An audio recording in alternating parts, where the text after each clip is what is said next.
Good morning, everyone, and welcome to the launch of the Oxfordshire Inclusive Economy Charter. So lovely to see so many of you here. I'm Emma Coles, the Partnership Manager. But before I hand over to our first speaker, there are a couple of housekeeping points. No fire alarm plan for today. If it goes off, go through the nearest fire escape. If we're in here, that's the one over there. Toilets are located out of this room, either down to the right, which are the accessible toilets, or down through reception, past through the left, down the stairs. Wi-Fi code is outside on the table. Tea, coffee and lunch will be served in the studio where you should have all been already. You're welcome to come in here and eat and have your tea and coffee, use the cafe and use the studio. But please don't use the foyer because that's used by crisis clients. Thank you. And if you have any questions, people with stars on their badges will be able to answer them. And I'm now delighted to hand over to Jeremy, the co-chair of our partnership.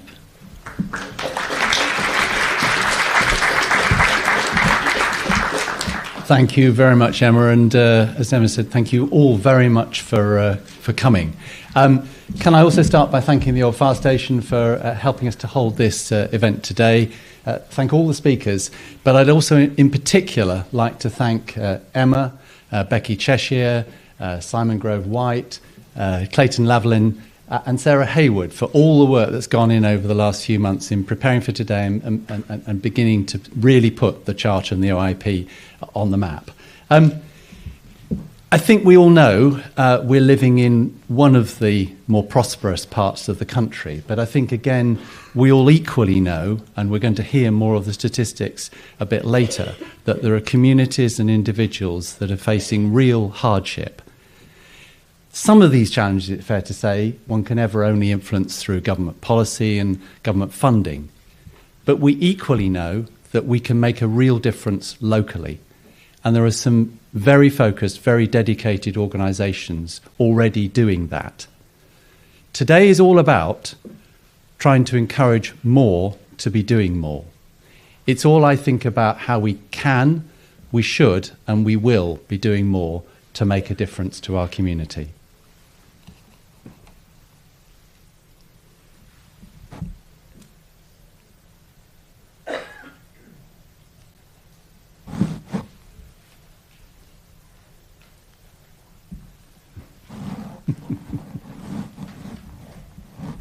And that's what the Oxfordshire Inclusive Economy Partnership is all about.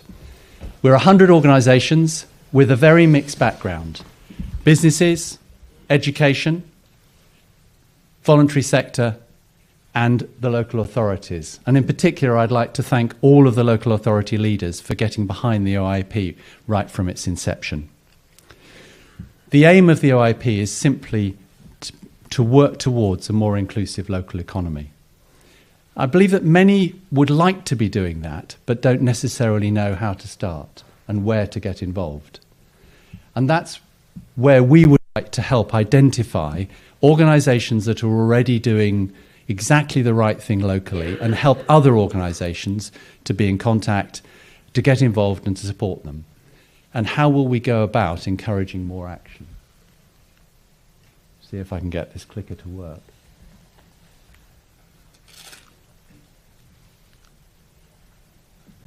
And that's by encouraging individuals and organisations to sign up to the Charter.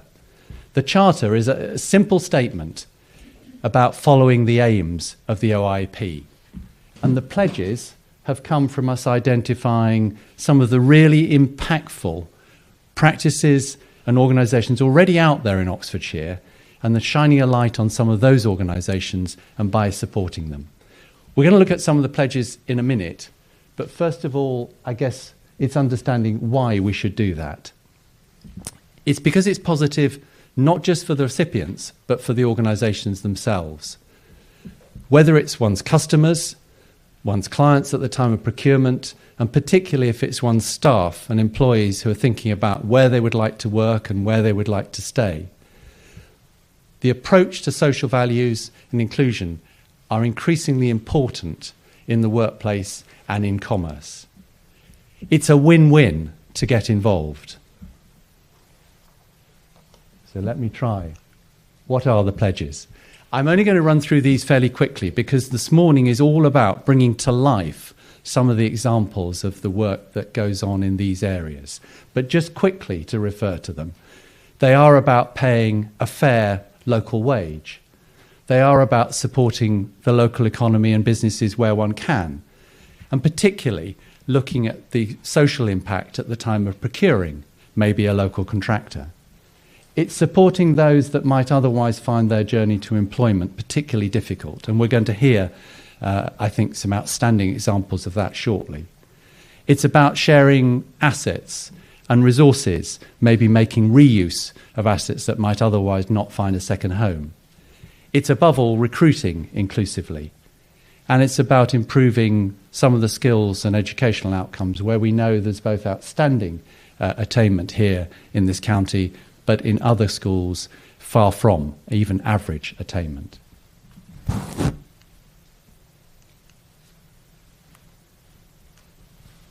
So how would we like the Charter and the pledges to work?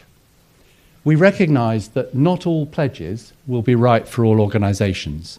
And conversely, there are many organisations who are already involved and actually undertaking some of the very things that we would like to advocate and see taken up more widely. So what we would like to do is to encourage every organisation to look more at the pledges, decide from there what is right for them and what they feel they can commit to in the coming year.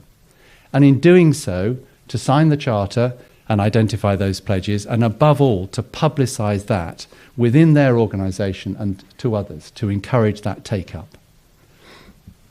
The Charter and the pledges are on the Future Oxfordshire Partnership website. That's not the most succinct website address. But we will be contacting you and other organisations after today to see what you feel you're able to take up, and we will be using every opportunity to publicise this. We've tried to put an awful lot into this morning to put across, as I said, lots of organisations that we believe are absolutely deserving of support and initiatives that we would like to be seen taken up more widely. I really hope that you find it interesting and inspiring. So let me now, if I may, take the opportunity to introduce our first speakers. And our first speaker is Mrs. Marjorie Glasgow, BEM, the Lord Lieutenant for Oxfordshire. Marjorie is the founder of an Oxford-based clean energy company, but I know that she's involved in a lot of voluntary activities around the county, and I know that in her Lord Lieutenancy she's already taken a particular interest in these issues. I'm really grateful for you coming to talk to us this morning, Margie. Thank you very much.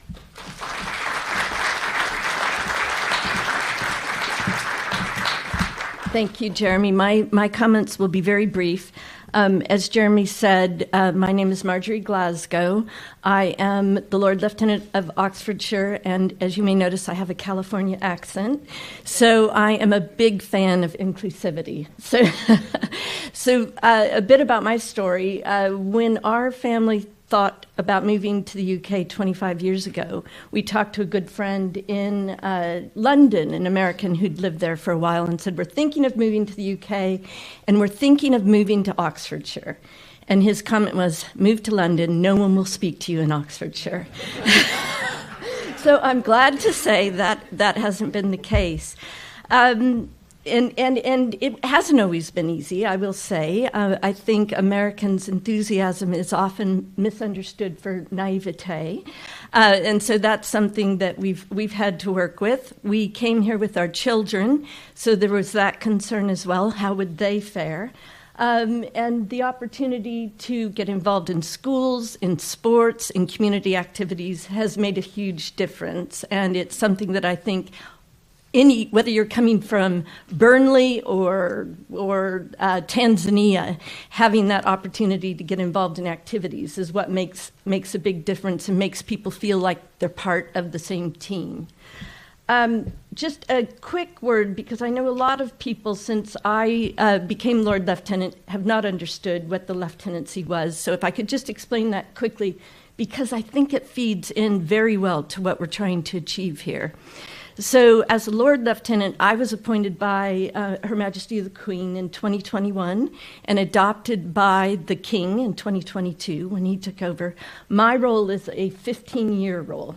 So I will do this for 15 years. I work full-time, which is quite a difference for a Lord Lieutenant. It's a good thing. I think it's a good message about how we all juggle as effectively as possible.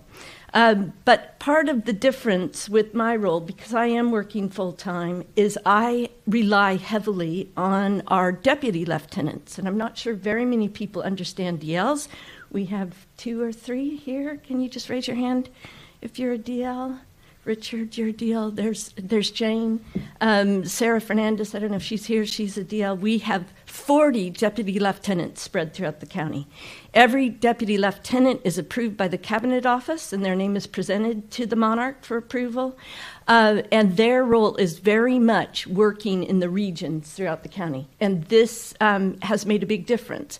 We recently had an event in East Oxford, Oxford East, and at that event, Richard was very involved in that. We had the Chief Executive Officer of UK BMW there, who was delighted to meet this group, and we had the head of the Swahili organization, who also happened to be a taxi driver at this event. That's the sort of thing the lieutenancy is very good at. I'd really encourage you to look at our website, get to know who the DLs are in different areas, and take advantage of the work that they're doing. We are all unpaid, and we are all non-political, which is very helpful. One of the main messages I've gotten over the last year in meeting with people in the military, in education, in business, in the charity sector, is people want to be part of a team. But it can sometimes be difficult when you come to an area like this to feel like you should just put your name forward. That's where I'm looking at all of you and saying, please ask, please include, please bring people in to these various organizations. One of the first royal visits that I was involved with was at the UK Atomic Energy Authority. And Ian Chapman, many of you may know, very impressive man, is the chief executive officer. And when I brought then Prince Charles in to meet him, Prince Charles, very warm and knew exactly who Ian was. And Ian sat there at that point with a face mask on because they'd had COVID going around. But he spoke to Prince Charles about what a difference his voice made. What a difference his voice made. And I'd say the same thing about this group today. Your voice makes a difference. Please ask people, please include them, and please support this pledge. It's very important to what we're doing. Thank you very much.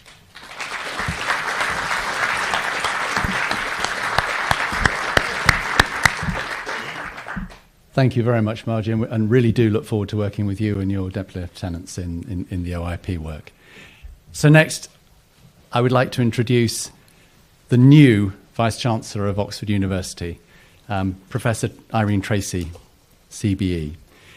For me, it was not just really interesting to hear the inaugural address from the Vice-Chancellor exactly 2 weeks ago about your ambitions for the strategic role of the university, but if I may say so, as a local girl, your ambitions to also make the university even more locally focused. I'm absolutely delighted you've been able to make time to join us this morning. So over to you.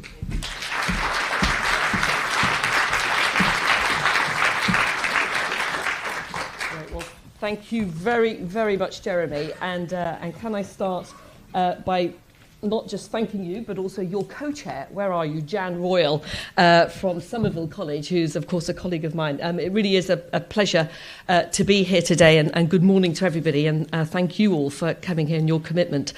I know some of you already, looking around the room, and I very much look forward to getting to know better many more of you over the course of the next few months, and indeed the next 7.5 years. As Jeremy mentioned, I am a freshly minted Vice-Chancellor, just 3 weeks into the job, formal admission ceremony just 2 weeks ago, and I have to say, so far I'm absolutely loving the role.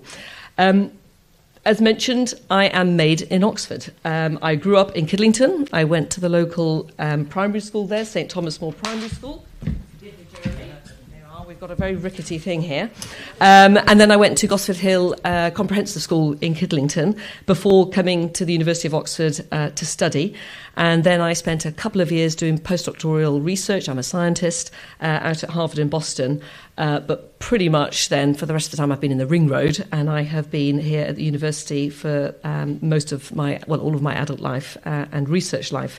I've been an undergraduate, I've been a research student, I've been an early career researcher, I've been a faculty member, I've been a member of a college, I've been a head of department, and I've been a head of a college. So Oxford University has evidently been a very important part of my life, and of course a place which I care very deeply for.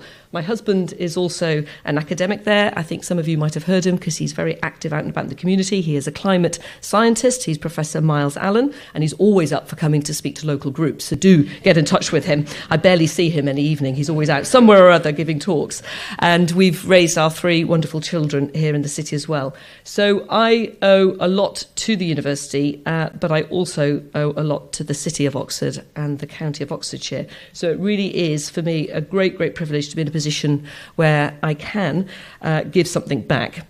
And during my recent admission ceremony, as Jeremy mentioned, my speech there, I highlighted, in fact, the importance that I placed on this university playing its full part locally and being a very good steward of the city and the county. And if any of you are unable to sleep at night, there is a YouTube video of my admission speech, which is 30 minutes, and I can assure you it'll put you to sleep. But do have a listen if you want to hear more about my vision for the university and how we can play our role. So my goal at the end of basically 7.5 years as VC is that we will all take collective pride in what we've been able to co-create and achieve here together.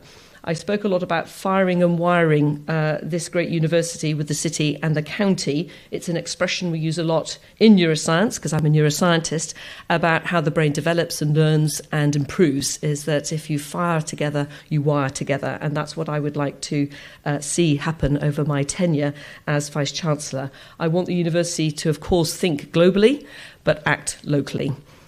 So I'm very excited to be here today, and I'm particularly excited by what I'm learning about the Oxford Inclusive Economic Partnership and the role that we can play. It is no secret that Oxfordshire is one of the most unequal places in the United Kingdom. You can probably walk from Botley to Cowley or Cutterslow to Redsbridge in about an hour or 2, and on your way, depending on which route you take, you'll walk through areas of extraordinary wealth and stunning beauty. But you will also go through areas of severe deprivation. And I'm sure you're going to hear this several times today, but let me say it first. Life expectancy varies by 10 staggering years between the wealthiest people here in Oxford and the poorest people, and frankly, that is unacceptable. So, for a city and a county that are home to what is regarded as undoubtedly one of the greatest universities in the world, there is also below average educational achievement. And at the same time, we know, and you all know, in terms of, again, the people that are working in our various businesses or within the university, that Oxford is one of the least affordable places in the UK in which to try and buy a house. So the university obviously has a role to play in addressing all those inequalities of life expectancy and life experience, and I'm determined that over the next few years we will look at more ways in which we can do just that. And I see the OIEP as the opportunity and the conduit, not just for charities and social enterprises to make a difference, but also representing a chance for everyone to get on board, and that includes us as the university. So committing to the pledges of the OIP Charter, whether as a major employer, such as a university, or an SME, or a startup, or a charity, or a social enterprise, or any kind of civic-minded business, has to be an essential act in ensuring that Oxford and Oxfordshire continue our progress towards an inclusive community with a lot more evenly shared prosperity and life chances. Many of you will also, I hope, be aware of the straightforward economic contribution that the University of Oxford has on Oxfordshire. We published a report pre-pandemic back in 2018 and 19 on just understanding and auditing the impact that the university has, both locally and nationally. And the overall figure for the size of that impact was estimated to be just under £16 billion for that 1 year. These come under the sort of broad headings of the core missions of what we do, which is research and knowledge transfer activities, our teaching and our learning, our educational exports, our local spending, and our contribution to income derived from tourism.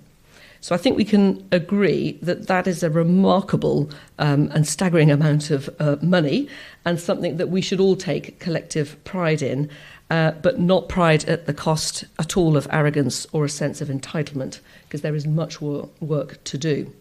So the two largest categories that comprise that 16 billion were research and knowledge transfer. Obviously, we are a big research university, and that was just under £8 billion.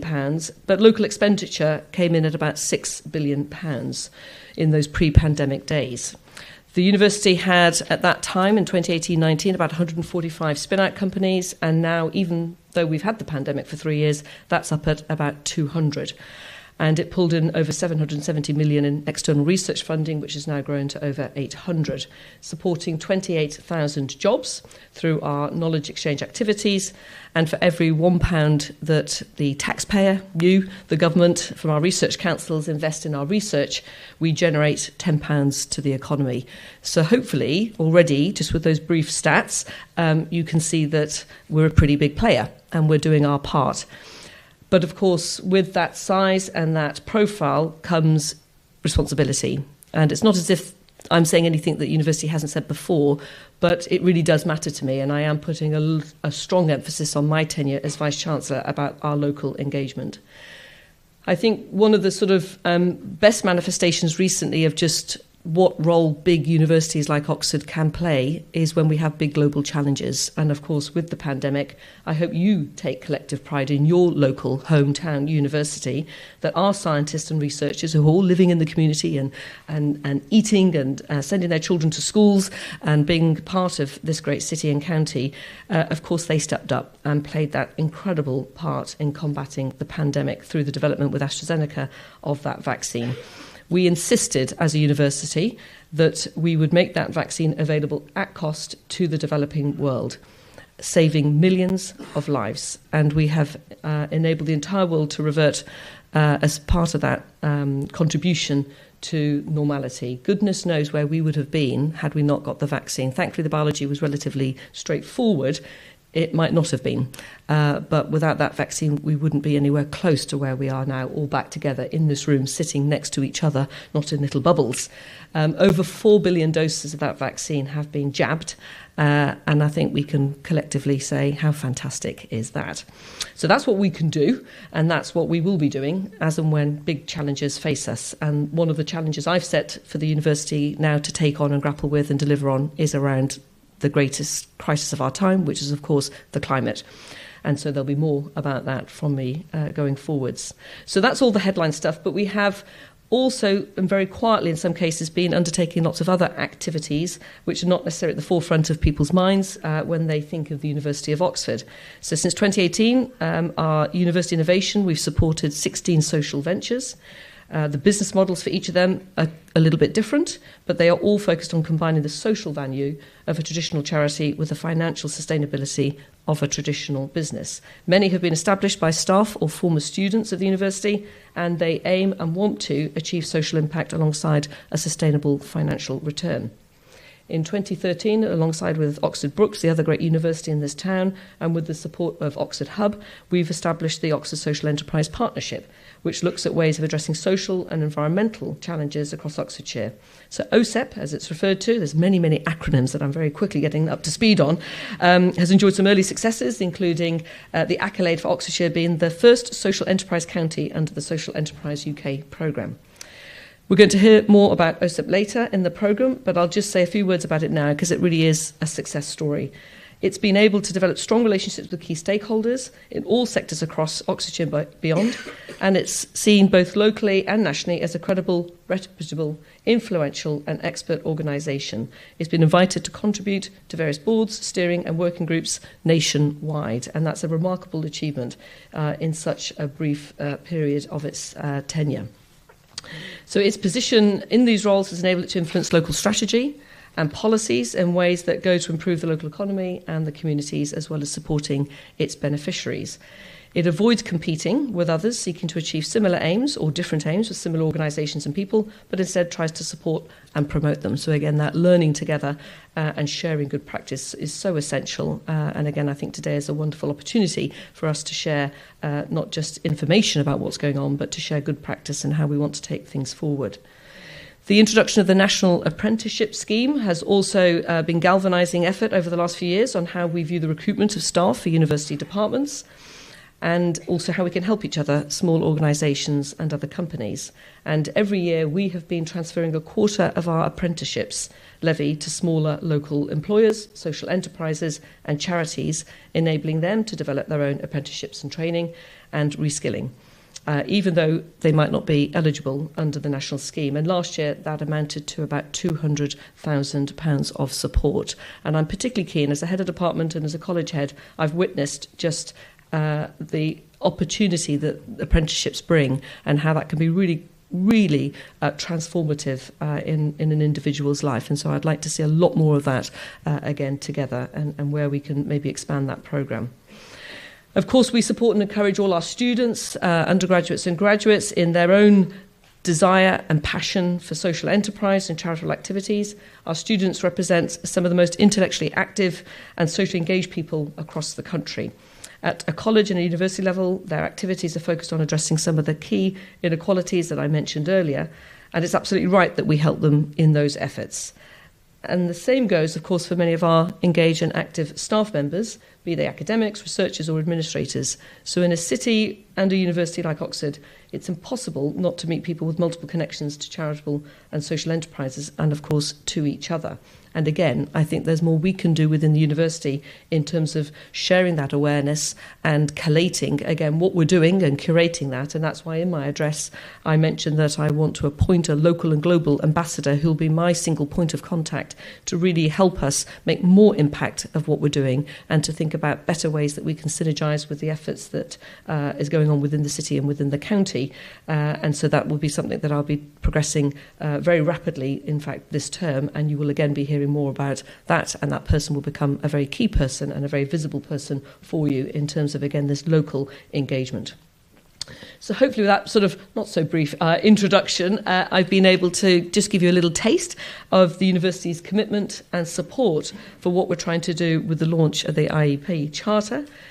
In Jan Royal, as co-chair of OIEP, you have, I can assure you, a very active and a passionate and a most brilliant advocate for addressing these issues around educational attainment in the city and the county. And I know that she is itching to get on with that agenda, both at her own college at Somerville and through harnessing the support of all the other Oxford colleges and the departments. There are other ways in which the university can help with these activities, in inclusive employment, social procurement, creating real benefit for local people and organisations. And it's only right that the University of Oxford, in all of its many moving parts and in all of its many different ways, makes a contribution to the city and the county, and indeed, obviously, the nation and the globe. We are an international university and we are a national university, but we are also a local university. We are your university, your hometown university, along with Oxford Brookes. So we can make, beyond the financial contribution, but through the financial contribution, resilient, we hope, local economy, not just through our expenditure, but also by helping others and you to develop that resilient local economy to the greater benefit of all within it. So I said at the beginning, I am a local girl, or woman, a little older now, and I'm a local woman who really wants not only my university to flourish and maintain its world-leading position, but also I want the same for my city and my county. And so I'm very much looking forward to hearing more about what's going on today and also over the coming years and how we can, again, achieve our collective goals. I'm a very approachable person. Hopefully you can tell that from just this brief introduction now. So I'm all here to learn and to listen and to engage. So please don't be shy about coming forward to my office to, meet with me or arrange meetings. Call us out when you feel we're not doing enough and when we could feel you feel that we could be doing more, and you'll find a very open and receptive person in your Vice-Chancellor for this university. And thank you once again for inviting me today.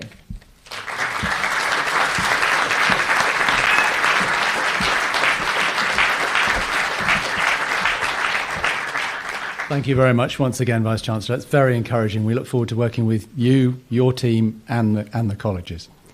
So now let me turn, if I may, to an organisation that I think many of us will already feel we know something about and will regard as something of an exemplar in some of the very areas that we're talking about today. Let me welcome Darren Burns, who's the Director of Inclusion and Diversity for the Timpson Group and head of the Timpson Foundation. Darren, thank you very much.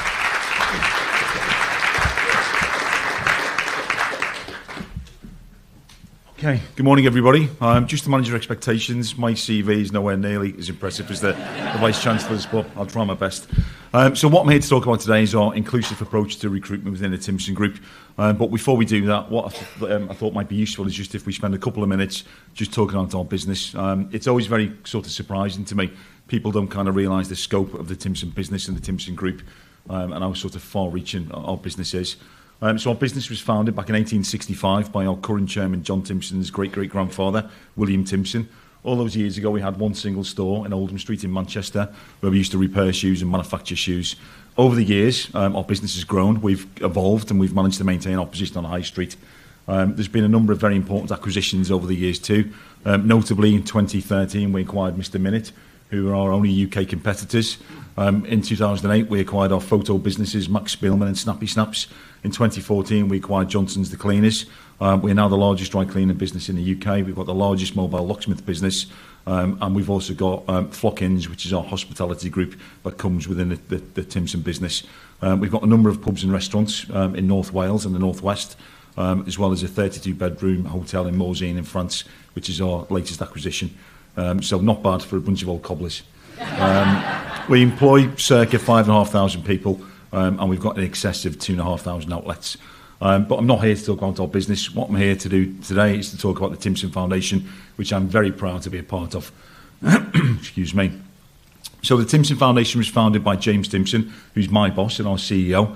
Back in 2002, James was invited with a number of other local business leaders to visit a prison in the North West, HMP Thorncross, which is a male Category D open establishment. It was James's first visit to a prison, and if truth be told, he didn't really know what to expect, and he wasn't really expecting very much. When James arrived, he was shown around by a young chap named Matt. Matt was a serving inmate, and he was very intelligent, very articulate, a big personality, very chatty, very confident. James liked him immediately, and it's probably some huge breach of security, but James slipped Matt a business card and said, Matt, when you get released, please give us a call and we'll get you a job. James was good to his word, as was Matt, and 4 months later, Matt contacted James and James gave him a job within the Timpson business. So James's first instinct was to kind of sneak Matt into the business and say, for God's sake, Matt, don't tell anybody from prison, it will cause chaos. But James kind of had the courage of his convictions and decided, well, no, I believe in this, it's the right thing to do. So James announced to the whole business that we've employed Matt. Obviously, he didn't identify Matt, said that we've employed somebody from prison and we're going to be doing a lot more of it. So from that moment on, James realised if there's one great candidate like Matt in one small prison in the North West, surely there's going to be hundreds, if not thousands, of people who just need that opportunity, who just need that second chance. So we then began to proactively recruit ex-offenders into the Timpson business. Very proud to say that we are now the largest employer of ex-offenders in the UK, and approximately 12% of our entire workforce have either been recruited directly from custody or have an offending background. In actual fact, it's probably a lot more than that because we stopped classing people or counting people as foundation colleagues after 2 years' service. So we estimate we've probably got in excess of 1,000 people across the business in various roles, some of them very senior, who've started a Timpson career from prison. So how do we do it? So we've got 4 main recruitment streams with our ex-offender or foundation colleagues. The first one is a scheme which we use called ROTL, which stands for Release on Temporary Licence. And this is where typically we will identify that we have a recruitment need in Oxford, Liverpool, Birmingham, Manchester, Edinburgh, anywhere at all in the UK. And we will strike up a rapport with the local prison governor and we'll say, listen, please can we come in and interview some men or some women for our local vacancies. We go in, we interview very informally, sort of 15, 20 minutes. We do a comprehensive risk assessment at the point of interview, and then the interview continues as normal. And all we're looking for in Timpson are people with big personalities. And whilst that's very subjective, what it means for us are people who are very confident, people who are outgoing, chatty, ultimately able to provide first-class customer service. So once we've identified a suitable candidate, the prison governor will then draw up what's called a licence, which is a legal document which allows these individuals to leave custody every day, do a full day's work in our network of high street stores. We pay them national living wage, and it's a great opportunity to slowly and safely reintegrate people back into society following a long prison sentence. I meet lots of people who've served lots of time in custody. So, for example, somebody coming to the end of a life sentence, life in the UK, as you probably know, doesn't mean life. It normally comes with a tariff.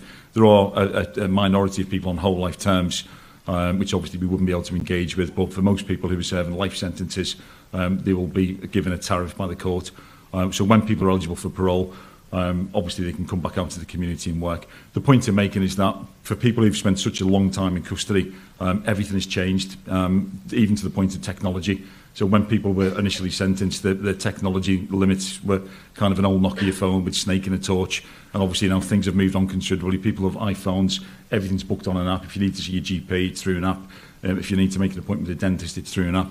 So all these things. So enabling people to come out and work for us on Rottle, get back up to speed and slowly integrate back into society, it makes perfect sense. Selfishly as well, we're also able to build a rapport with these people. We know what they're about. We know if they're going to need any additional support when they get released. And the vast majority of people end up working for us for at least 2 years post-release. Our second recruitment stream with ex-offenders is quite a novel one. We've got a number of prison training academies up and down the UK. So the best way to explain our academies is essentially, if you think of a big Timpson branch, what we've actually done is picked up the whole operation and dropped it inside the prison grounds. So rather than the men or the women work on the wing, work on the servery, doing things which aren't vocational and which aren't going to lead to any realistic possibility of employment, instead we train them in all of our skills and services. So they'll come every day to our prison academy in Timpson uniform, Max Spielman uniform, and we'll teach them to repair shoes, we'll teach them to engrave, we'll teach them to take ID photos. We can't teach them to cook keys in prison for obvious reason, but pretty much everything else we can manage. And not only are we sort of looking to teach our skills and services, but we're also continually assessing people for attitudes and behaviours. And again, we're looking for that all-important sort of ability to deliver first-class customer service. When people leave or graduate, we either offer them a position on Rottle, or when they get released, we meet them at the gate, we give them a travel pass, we give them a uniform, and most importantly, we give them a job. Anecdotally, when you speak to our graduates of our training academies, what they say is they love the familiarity. And if you think about it, we go to great lengths to replicate that high street environment. So we'll have one of our tills with Monopoly money in. We'll have all of our merchandise. We'll have our Timpson carpets, our graphics, our POS. So when people get released from custody, they describe it as almost like a warm hug, because they've obviously been in that environment for such a long time. They come out and work in our branch, and it's a big help to them. Our third recruitment stream is that we will interview people for positions post-release. These individuals might not be able to access Rottle due to the security category of that prison, or they might not have an academy. We've only got 7 academies, so obviously we've not got them in all prisons in the UK. So what we do is we go in, again, we risk assess people, we have an honest and frank discussion about their offending behaviour, and if suitable, we arrange to meet them at the gate, give them a uniform, give them a travel pass, and give them a job. Interestingly, what we find here is that women in custody tend to be subjected to these very short sentences, which are incredibly damaging. What we believe is that there's lots of kind of inbuilt and unconscious bias in the judiciary. And again, the sort of explanation could potentially be that if I commit an offence as a male, so if I've had, I don't know, a fight in a pub, then I might get a community sentence, I might get some sort of conditional discharge. Whereas if I was a woman, the male magistrate or judge may deem that behaviour to not be becoming of a lady, and I might get a short, sharp shock sentence, 6 weeks, 8 weeks, and these short sentences are incredibly damaging. And when you consider that women are often the linchpin of the family unit, they can get accommodation taken off them, they can get children taken off them and put into care. And because they're in custody for such a short time, we can't do anything with them. So that's why we go in, we interview them, we introduce ourselves, and we arrange to meet them when they get released. And our fourth recruitment stream is essentially a bit of a coverall. So we're in a very fortunate position that Timpson is kind of synonymous with being ex-offender friendly. So what that means in practical terms is that people feel confident enough and emboldened enough to apply to the usual channels, safe in the knowledge that they're not going to be discriminated against. And we also take lots of referrals as well. So in the bad old days, we'd get a phone call from a charity in Oxford, in Bournemouth, saying, oh, we've got 50 men, 50 women, will you give them all jobs? We'll say, of course we will, it's the right thing to do. And obviously it would go wrong because these people weren't work ready. And unfortunately, lots of people leaving prison and in custody have lots of complex needs and issues surrounding addiction, mental health, homelessness, and all these things need addressing before employment should be offered. So what we do now is we don't turn people away. We don't promise them a job either. We promise them an interview. So again, we'll go in, we'll interview, we'll risk assess, and suitable candidates will be offered employment. More recently, we've been involved with an organisation called the New Futures Network, and I think there's a representative here today. Hi. So NFN, I'm sure they're going to explain later, but are essentially an offshoot of the Ministry of Justice, and we've worked very closely with NFN to establish employment advisory boards in a number of prisons in the UK. And these are essentially whereby local business leaders will work alongside prison governors to improve sustainable employment outcomes. And early kind of indicators that it's been a huge success, and there are lots of jobs being offered to people leaving prison, which can only be a good thing. So, brings me on to the reason of why we do this. So, the first group of reasons are kind of the societal reasons. It's fair to say that we're big business, but we're a big business with a big conscience, and we genuinely believe that it's the right thing to do and that everybody deserves a second chance. Reoffending is reported to cost the UK taxpayer £18 billion a year. So anything we can do to reduce that taxpayer burden and break that offending cycle makes perfect sense to us. There is clear evidence that employment is a key factor to reducing reoffending. It's not the only factor, but people first and foremost need somewhere safe to live. They need a support mechanism, friends, family, people to look out for them, love them, care for them. But after that, employment is a key factor. 61% of prison leavers will reoffend within 2 years of leaving custody, and that is reduced to 19% if people have full-time employment. So there's clear evidence that employment is that all-important factor to reduce reoffending. For us, it's simple. By offering people a second chance, everybody wins. Offenders win because they're not getting sent to prison to serve long sentences. Offenders' families win because they're not losing loved ones to long prison sentences, including children, partners, etc. The taxpayer wins because the £18 billion a year taxpayer burden is reduced. However, we all win as a society because there are fewer crimes being committed, our communities are safer, and ultimately there are fewer victims. But one of the other sort of biggest reasons that we do this are the kind of business reasons. And it's worth pointing out that Timpson aren't a charity. We are first and foremost a commercial business, and we don't shy away from that. Quite frankly, if employing ex-offenders wasn't good for business, I'd probably be out of a job. So thankfully, it's been a huge success for our organisation. There are 13 million people in the UK with a conviction more serious than a driving offence. So just think about that for a moment. That's almost 1/6 of the UK population. So for us as a business to throw that huge swathe of the population on the employment scrap heap and assume that they're worthless, they've got nothing to offer, they're inherently dishonest, just doesn't make sense. As much as kind of 75% of employees will openly admit to discriminating against those with convictions.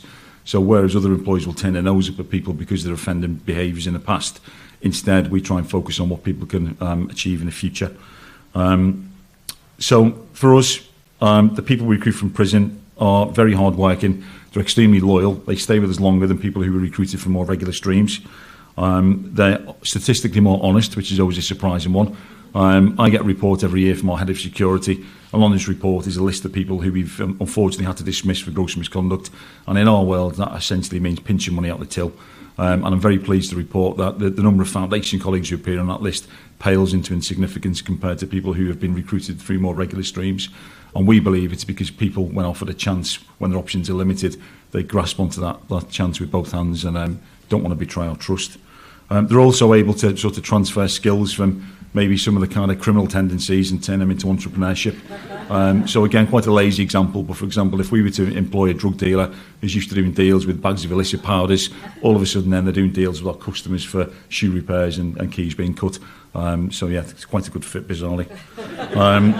Also, we're able to attract people who wouldn't normally consider Timpson as a career. During my career with Timpson, I've been lucky enough to interview some very, very impressive individuals, former judges, pilots, doctors, lawyers, so all sorts of people that you wouldn't necessarily expect to find in custody who now find themselves looking for employment. And we've been able to attract these people into our business and kind of leech off their experience and professionalism. There's also the people that we recruit from custody have got a huge amount of life experience as well, which has been a huge benefit for our business, and also personal resilience. And if you think about how tough it can be to navigate your way through a long prison sentence and come out stand on the other side, anything that we can throw at them as a retailer, they can do it standing on their head. So essentially, by offering ex-offenders a second chance and other marginalised groups, it makes our business a much more interesting, fun and rewarding place to work. So yeah, good people can do bad things, but it's been a huge success for our business. So thank you for listening, and I'm happy to answer any questions if anybody's got any.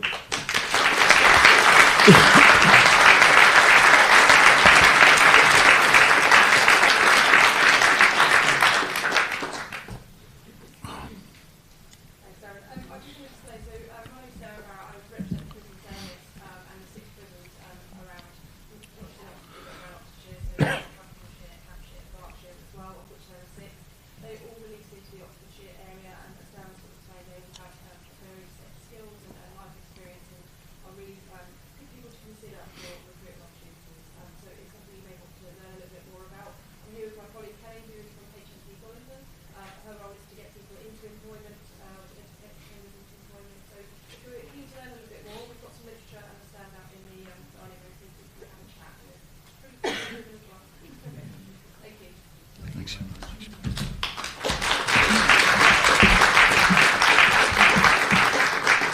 Darren, thank you very much. And that was brilliant. And I guess in a win-win context, I think you should watch the turnover of the branch in tool market, because I think you already have seen an uptick. So thank you very much again. So let me now introduce someone who, if I may say, has also been a very stalwart member of the OIP right from the start, and particularly in a place-based approach. Rosie Rowe is Oxfordshire County Council's Head of Healthy Place Shaping. Rosie, over to you.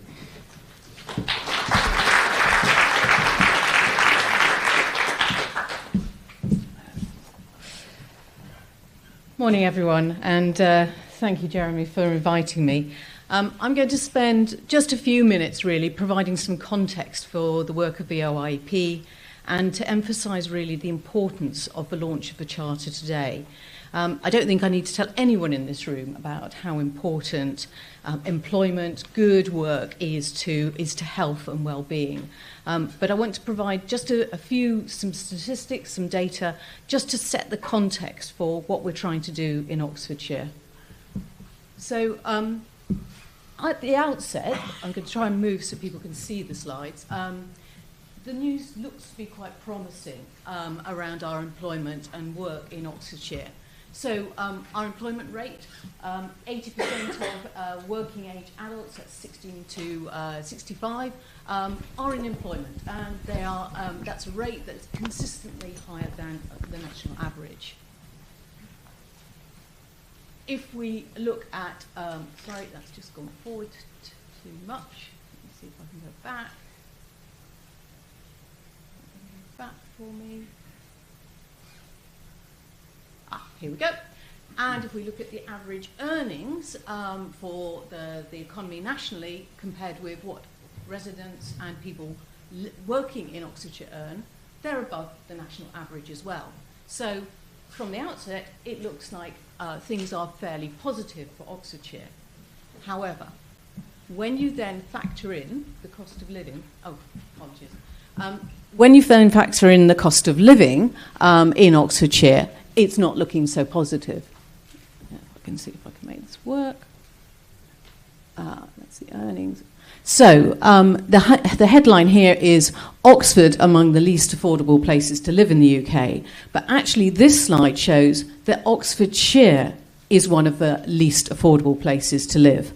And these slides are taken from our Insight web pages on the County Council webpage, which are open access.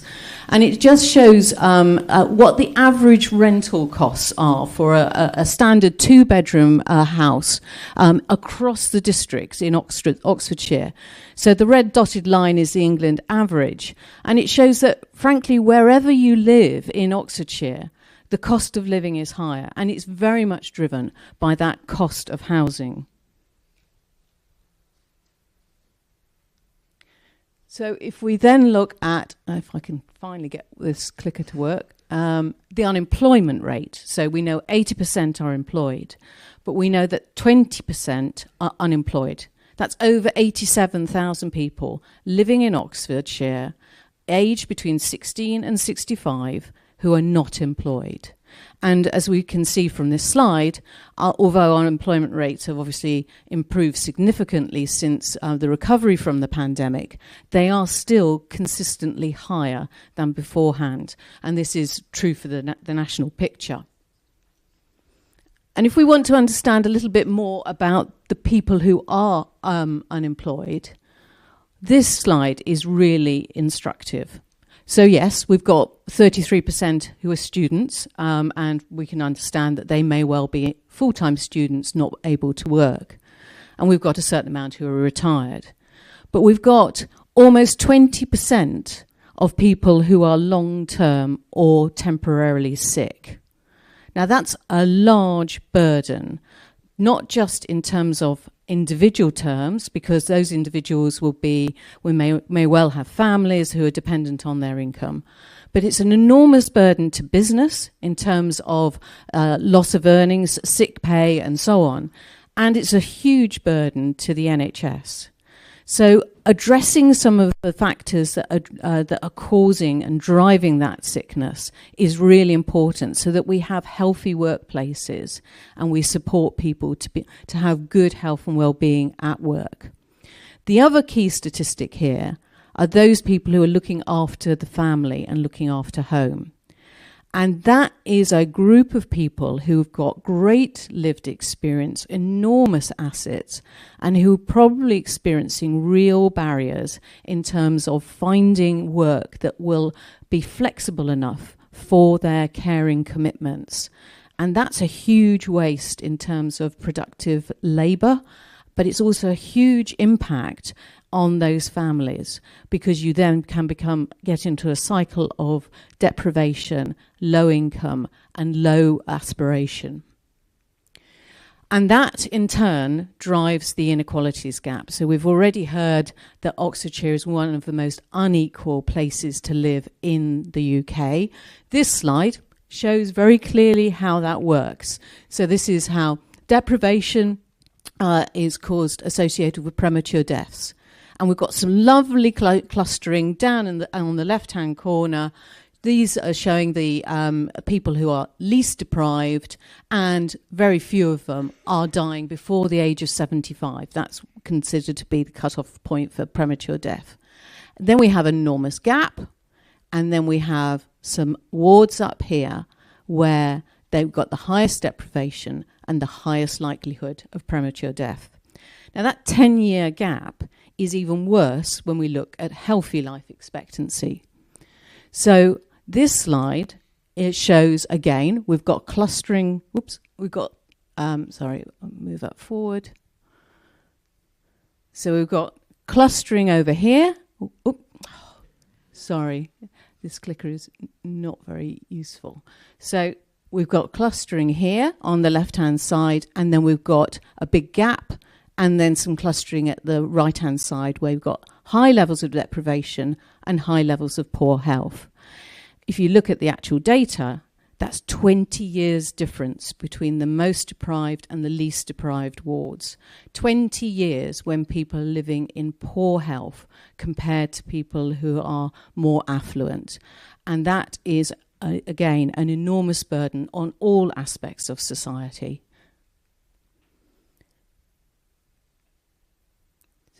I can go forward.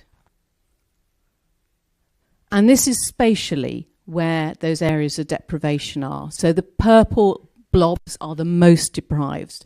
And it's, again, an indication that this is a county-wide problem, because, yes, we have clustering in Oxford City, in East Oxford. Many of our people are aware of that. But we have wards not just in Banbury, we have them in Chipping Norton, we have them in Carterton, we have them in Didcot, we have them in Abingdon. Every district has got pockets of deprivation and need the work of this charter and the partnership. So these are some of the factors driving deprivation and poor health. Some of them we can't influence. Impacting on the cost of living is very difficult at the moment. But there are some things that we can really do through the work of a partnership. Some really practical set measures that can be taken to address poor, lower educational attainment, that can address recruitment and retention. And we're going to hear about them today. But behind all these statistics, we mustn't ever forget that we're talking about individuals and residents. Oops, so if I can go back. And these are quotes that were taken from some ward profile work that we did in Blackbird Leys. So these are quotes from people who have experienced the very barriers that we're trying to address through this partnership. People who could have been a carer, could have been a teaching assistant, but actually it was so much easier for them to go and work for Tesco's because there were fewer barriers, there was greater flexibility in terms of the employment. We've got people who are trying to enter the labour market and who found that the employers are difficult and in terms of covering those initial costs as they enter employment. So these are the lived experiences of people in our county. And it's this that we really need to change if we're going to address not only people's life chances, but the health and well-being of our communities. This is about working together in Oxfordshire to make it more inclusive. And I really encourage people to engage with a partnership, engage with a charter, and make a difference. Thank you.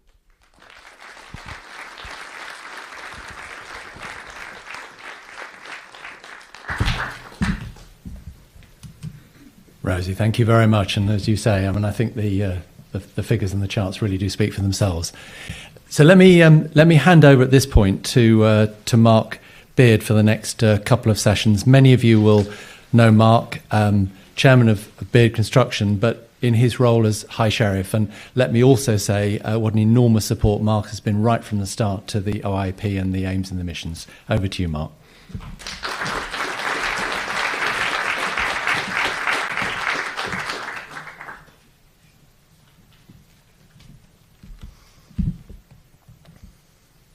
Very good morning, everyone. Can I just start off by saying congratulations, Jeremy, Jan, Clayton, Emma.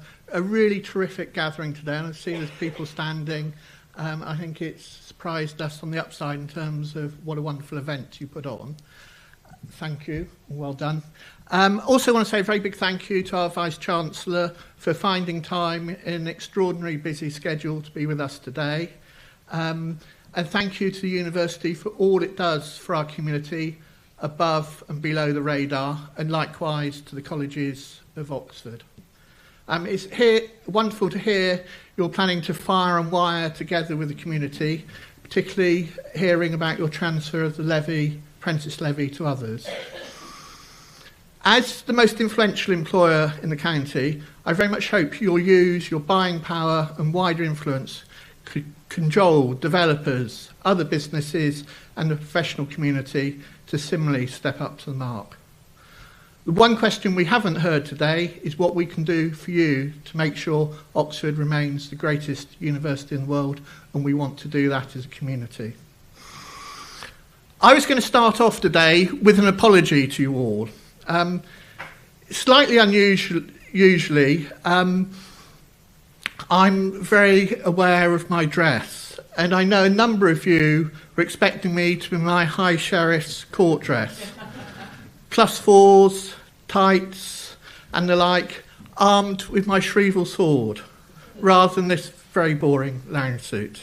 And I was very tempted to dress up, bring my Shrieval sword as a tool of coercion against anyone hesitating to sign up to the Oxford Inclusive Economic Partnership. However, I feel the arguments for businesses to sign up are so overwhelming, I will instead rely on the words of persuasion rather than my sword. Like most counties, Oxfordshire has many attributes, but also some thorny challenges. For me, the biggest challenge is opening up work opportunities to those shut out of the labour market. In my view, it's a total nonsense that we import many people into our county to do jobs that residents of the county could do with a little help. As a county, giving these people the tools, the personal health, motivation and opportunity to bring a multitude of benefits, not only to the individual, but one's own organisations, including cutting down of CO2 emissions.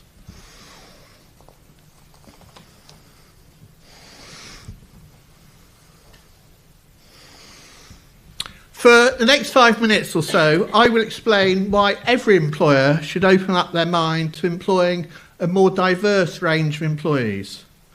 I will then highlight specific pledges you may make as a business that will help both yourselves, individuals and the county. So starting with the why. Firstly, most of us struggle to fill vacancies. We have putting undue stress on colleagues with additional work, which in turn affects their well-being.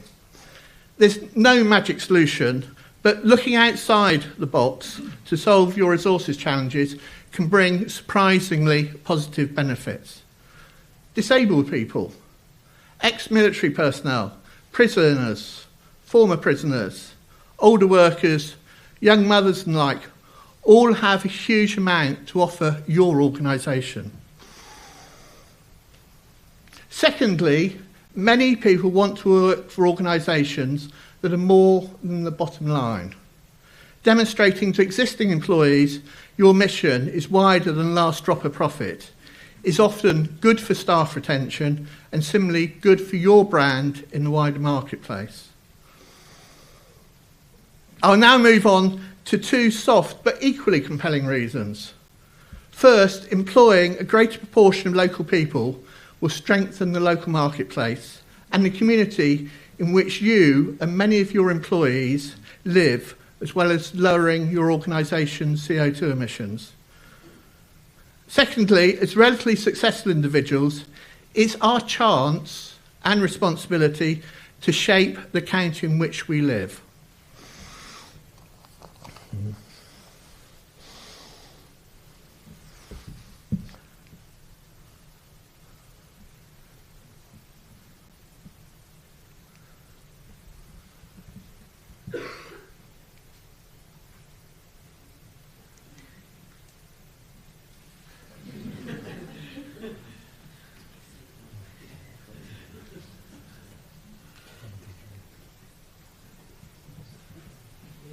I think I got there eventually.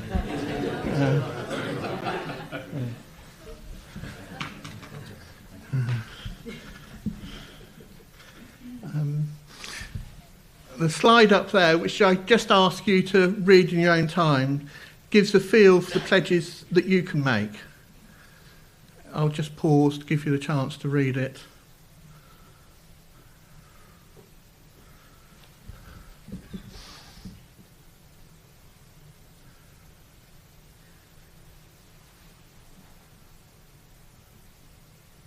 And I'll try and move on to the second slide.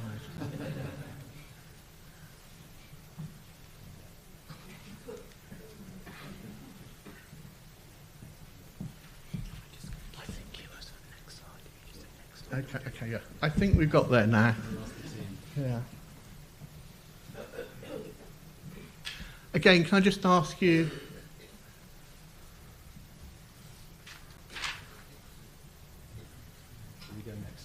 Okay, we're going next slide. Ah, there we are. Next slide.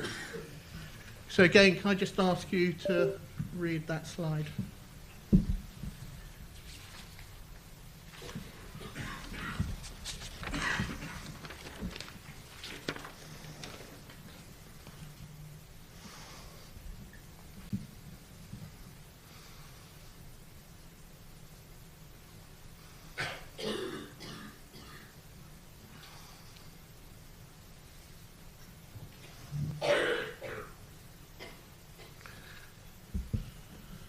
So I'm glad I only had two slides, not any more. So as I see it, a number of simple, straightforward pledges that you can make. And what I encourage you to do is just pick one, two, maybe three that you feel you can achieve, will be beneficial to your organisation and beneficial to our community, with the thought that in future years you can spread out from that, having seen the benefit of moving to a more diverse workforce. I would just like to give you an example from my own business in terms of just thinking outside the box and the benefits of doing so. So back in 2007, in the days before the organisation had whole teams to manage IT, we employed a young mother of 3 as our IT coordinator, who asked to be allowed to work family-friendly hours, 27 hours one week, 13 hours the next. On the surface of it, a total nightmare. But the reality was very different. Firstly, when she came into work, she made those 20 hours a week really count and probably achieved more in that time than employees who are working 40 hours a week. But 15 years on, the individual is now our IT manager, running a team of 8 people. And she has repaid the goodwill we showed to her 15 years ago many times over. And I think that's an example of thinking outside the box that is beneficial for both the individual and the company. Finally, back to the why. A fifth reason for giving a wider selection of community a chance. There's a very real problem to be solved, and as business leaders and employers, if we do not act, the government will step in and try to solve the problem in a much less friendly, business-friendly way. And it's up to us to solve the problem before we're told to do so. But most importantly, stepping up to Mark is the right thing to do. That's all I've got to say. And now I'd like to introduce Richard Kennell. Richard founded Sophia in 2014 and has been Chief Executive of Sophia since 2015. Sophia enables people to transform their lives through innovative education, well-being and employability programs for people who are really struggling community. He's here today to talk to us about the No Limits programme. And for me, Richard is an absolutely wonderful example of an individual who puts communities first in a very practical and effective way. Over to you, Richard.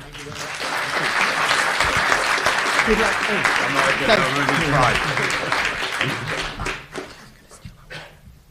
Good tactical decision not to have any slides, right? Although I'm struggling with the book on the stand. Okay. Hi. And you've just said most of the things I was going to say. I'm Richard, founder and CEO of Sophia. We're based in Didcot, but we work county-wide, and we do some work in Milton Keynes as well. And we enable people to transform their lives. I'm going to talk specifically about the No Limits programme and how that dovetails neatly into what Mark was talking about with employers taking on people from backgrounds where you wouldn't necessarily have considered them through the normal recruitment process. But before I talk specifically about the No Limits programme, I wanted to talk a little bit more about Sophia, just very, very briefly. Many of you are friends of Sophia, many of you have visited. I'd like to do it through a couple of case studies, and if you have visited, you almost certainly will have met Mo. Mo is one of 30 of my staff who are under the age of 25, or were under the age of 25 when we employed them. All of those 30 employees came with very low educational attainment. Most came with very poor mental health. Many came with family backgrounds that prevented them from accessing the labour market and their education in formal, traditional ways. And all of them have gone on to be the most amazing colleagues of mine, and I'm privileged to work with them every day. And they've worked for us now at Sophia in capacities as varied as HR assistants, customer service, data analysis, warehouse staff, education mentors and coaches to others. But Mo is particularly exceptional, I think. Well, actually, he's not particularly exceptional. He's a really good example of how you can, through slightly more flexible, non-traditional routes of recruitment, find the most amazing people, as the same as Mark's example. If you've met Mo, we do a bit of a double act, and Mo will give you his list of barriers. Mo is autistic, he has OCD, he has ADHD, he's so dyslexic he can't read and write, he has tinnitus and a double vision problem. He does not let any of those act as a barrier. He has strategies for dealing with all of them, to the extent that he is a qualified forklift driver, which is a very, very responsible role, right? And you can't do that unless you pass your theory and practical test on the forklift. But his strategies are so amazing that he can do that. When we first met Mo, we tried to get him to do what everybody starts working with us as, which is picking in the warehouse. Couldn't do it because he couldn't read the labels. What he did was found the role that was missing in our warehouse and started doing it. And he started doing it to such an extent that a few weeks later I had to go, you probably deserve a job, don't you? Because he was doing it as his work experience. He is now responsible for the forklift, he's responsible for the hygiene and the pest control in our warehouse, and he has developed a skill which is remarkable in acting as a mentor and a guide for other young people coming through that same process. That would all have been lost if we'd continued to treat Mo in the same way that a normal recruitment process operates. He is the most reliable, hard-working, conscientious young man that I know, and I'm privileged to work with him, and I hope he continues to teach me every day as he has been for the last few years. I could give you 30 other examples. Jay, who didn't go to school in year 10 and 11, so he didn't take his GCSEs. His mental health was so poor, he was a complete school refuser. But he's an autodidact. He's taught himself the ins and outs of Excel really, really well. He's produced the performance and effectiveness dashboard that Bernard, as our chair, and his colleagues will be looking at the Board of Trustees on Thursday. Those skills were there.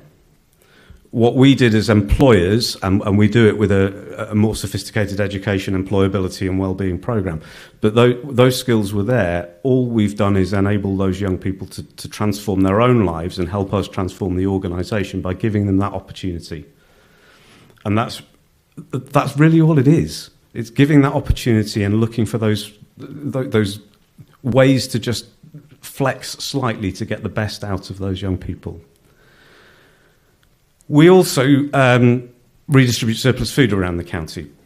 We have 22 community larders in Oxfordshire, and they support 3,000 people a week who come and receive a basket of groceries for £3.50 a week. Immediately, that's helping to reduce financial insecurity and reduce stress on families that can get some top up to their food through that larder programme. But the aim of the larder programme is not to continue to provide food to people week after week after week. It's to enable them to come together for the week, get their food, and then enter into a conversation with us about how we can support them to move on. And that's where the No Limits programme starts. So with the funding of OXLEP, the Local Enterprise Partnership, the No Limits programme is part of their social contract. The other part of that social contract is to encourage local employers to release unspent apprenticeship levy so that can be recycled, as the Vice-Chancellor said, that can be recycled to smaller employers to take on apprentices. The target is for the LEP to enable the release of £1.3 million of levy this year, and they're currently achieved 266,000 of that. So that's one part of the social contract. The other part is the No Limits programme. And the No Limits programme is a programme of support for people who are trying to enter the labour market or who are trying to get back into the labour market.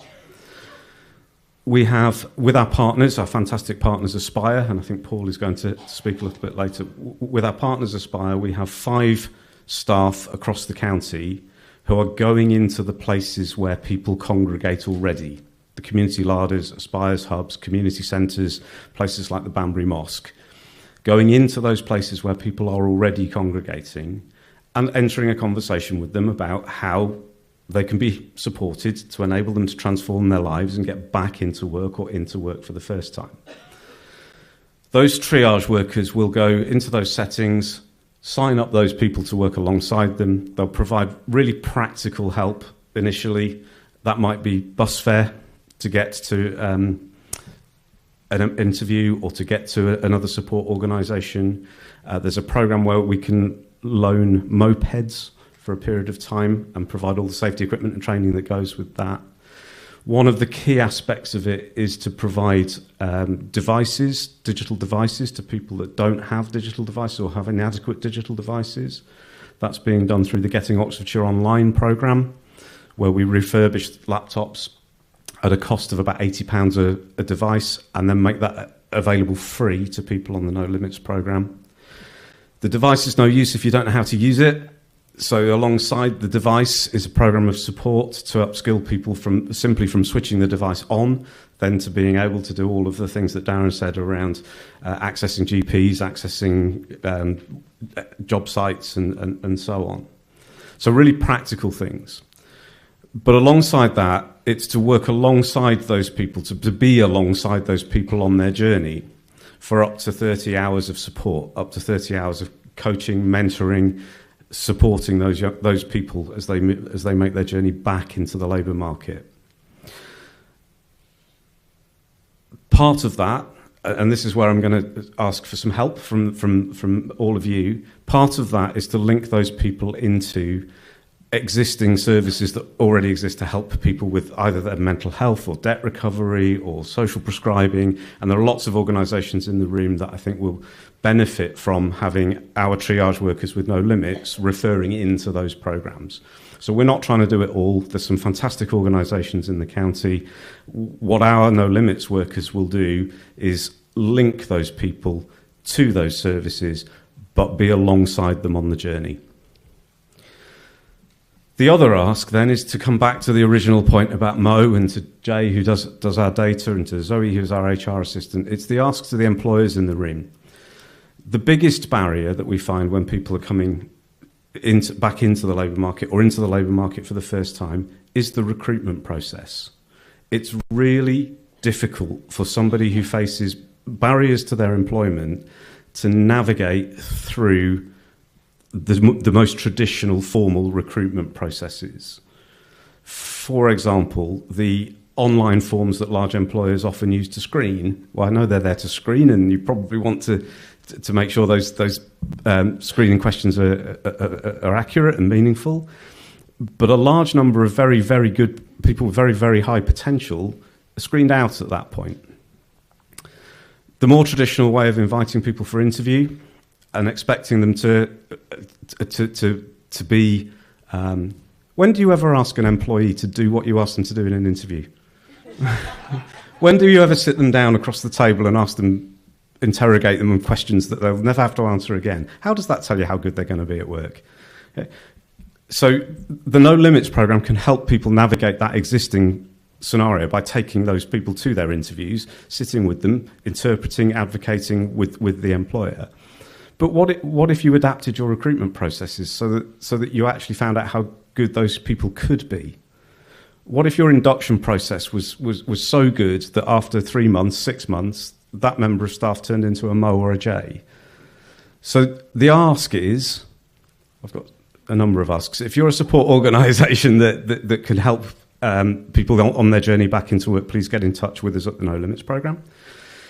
If you're an employer, please consider your recruitment process and how you recruit people into work in the first place, and beyond that, your induction process. And lastly, if you have any old laptops kicking around, particularly in high numbers, the Getting Oxfordshire Online programme would be delighted to receive them, and we can refurbish them and then hand them to people where that's a barrier. Thank you very much.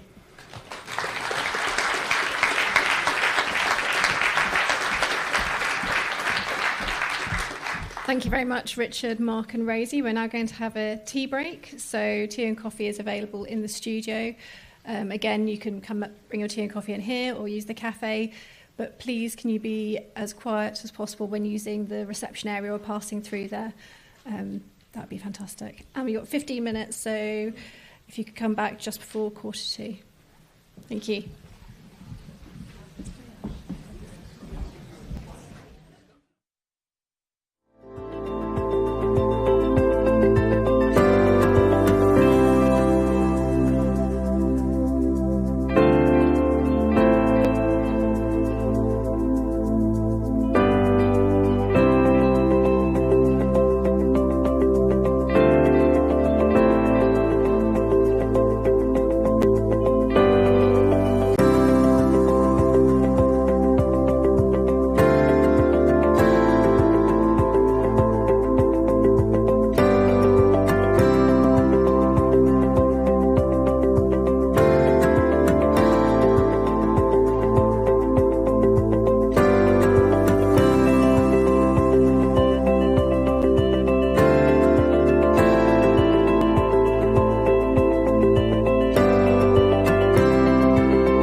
everyone, can we take our seats, please? We're going to start again.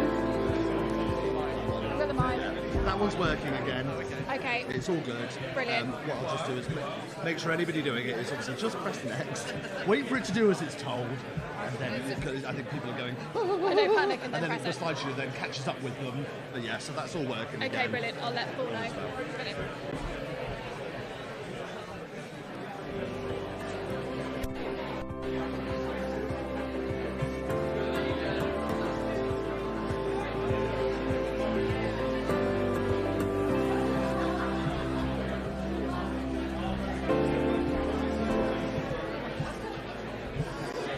Can everyone take their seats now, please?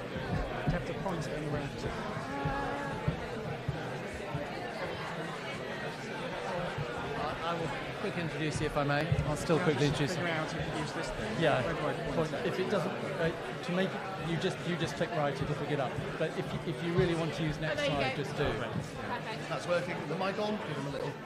Yes, Yeah, cheers. lovely. Right.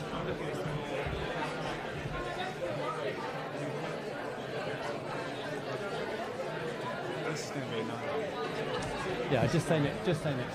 It's just definitely say next slide. Yeah, that's forward. That's forward. Yeah, one right. Yeah. There you go. Okay. Right. Okay, I'm in danger of giving Paul's presentation myself, I think.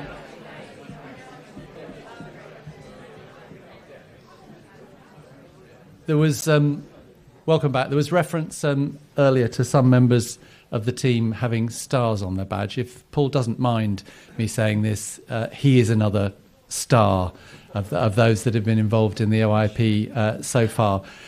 Paul Roberts, Chief Executive of Aspire, let me hand over to you. Well.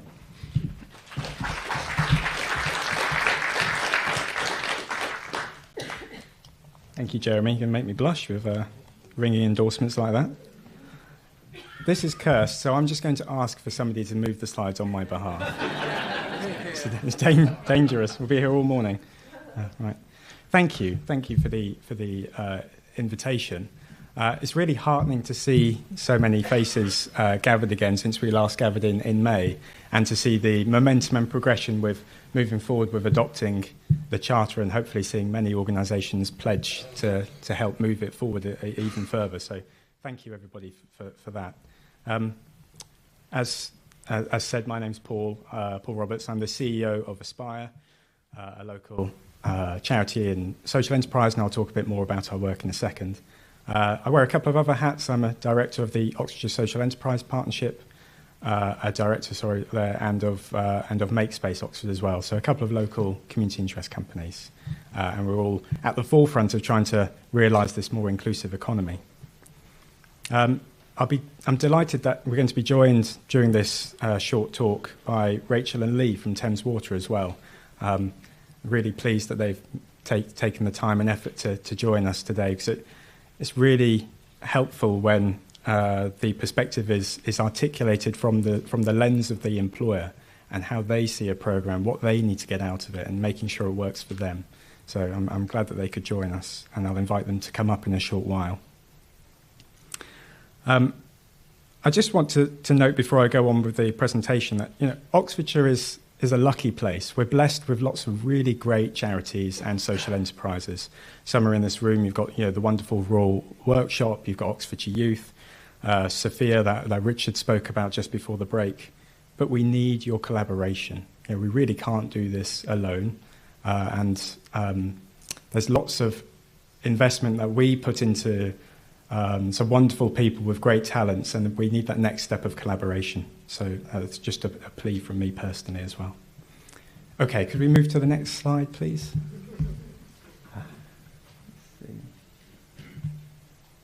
There we go. Thank you. So this is what I'll cover in this session, and it hits two pledge areas. There's the opportunities to work, so investing in people to be work ready. They need those opportunities. And then, of course, recruiting inclusively. So how do we make jobs accessible for all residents and hire from diverse communities? So I'll be focused on the why, the what, the with who, and the how to do it. And then invite Thames Water as well to share their thinking. Next slide, please. So first, just a bit about us at Aspire. So we've been supporting people towards and into employment in Oxfordshire for over 20 years now, and I've had the privilege of being with Aspire for nearly 10 of those years. And people join us and they come from quite diverse backgrounds. They tend to be experiencing long-term unemployment, but they may be experiencing homelessness, maybe recovery, rehabilitation. Perhaps they're integrating as refugees to our communities. They may be young people who have left the care system. They all have untapped potential and they come from these diverse backgrounds, but they can benefit from a common mission. And that's what we give here. We empower people to rebuild their lives and futures and realise their potential. And it's about providing that person-centred response. And if we invest in them and we give them the opportunities for their next step, then that's how you support people. That's how you have more inclusive local economies. Can we move to the next slide, please?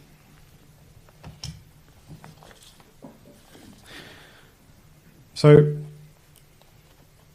with that in mind, about 6 years ago, we set up a social enterprise arm of Aspire called Hire to Inspire.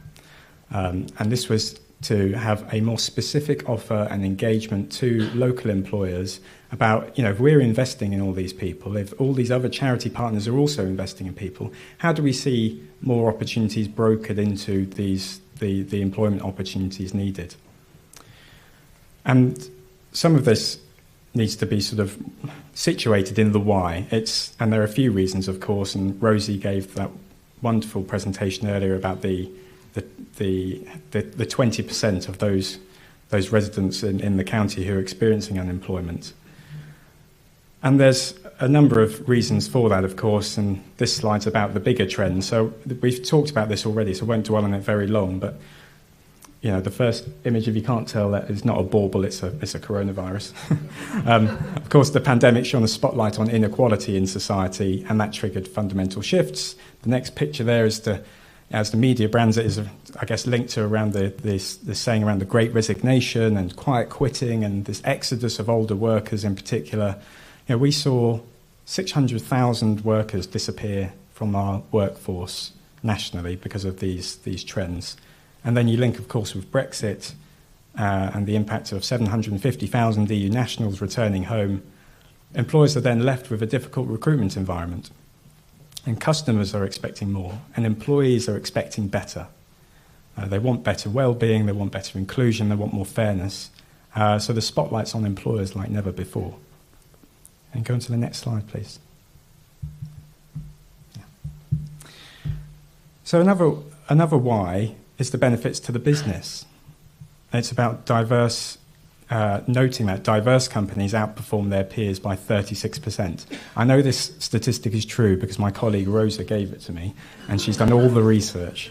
And 70% of employees want to work for purposeful companies, especially millennials who are targeting more ethical businesses.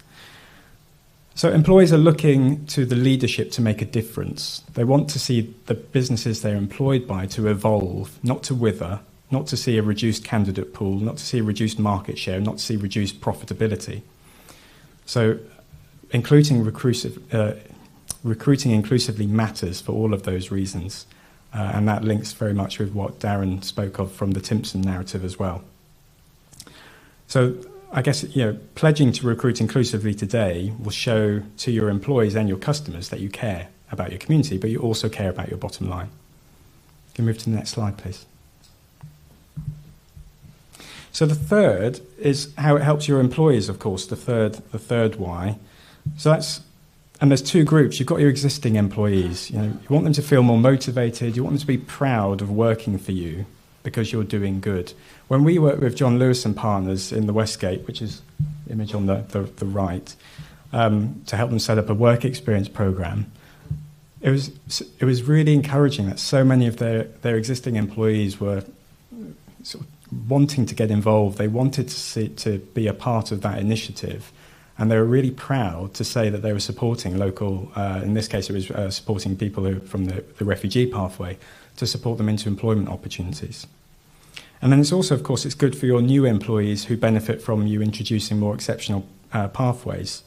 So they're grateful for that opportunity, as Mark said earlier, for They want to reward you by responding with loyalty for being given that opportunity. And we've seen that with the Mid-Counties Co-op we've been working with in Cowley to support people into work with their food retail unit. And it's wider than that, of course, because people want to support their families, they want to be able to contribute to society. And you being flexible and taking that, what may be a relative risk to get a huge reward, is beneficial on a number of fronts. Can you move to the next slide, please? So hopefully I've sold to you the why, and I think a few people this morning have also done that. So it's more about the how and the with who, and that's where we come in with Hire to Inspire, our social recruitment enterprise. And so the mission here is, how do you create meaningful employment opportunities by matching the skills and the needs of work-ready candidates and employers in the Oxfordshire area. So this is the bridging piece, which is so critical. If we can move on to the next slide, please.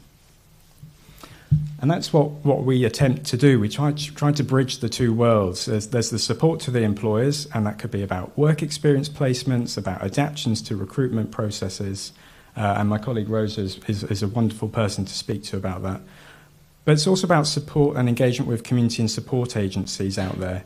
Richard spoke of the No Limits programme, in conversations with Asylum Welcome in the City Council about revisiting a refugee employment support programme. You've got we're launching an accommodation for ex-offenders programme in April with the City Council. All these people coming through these pathways need opportunities to benefit from the investment we're giving them. So it's that brokerage and understanding what people want to get out of something.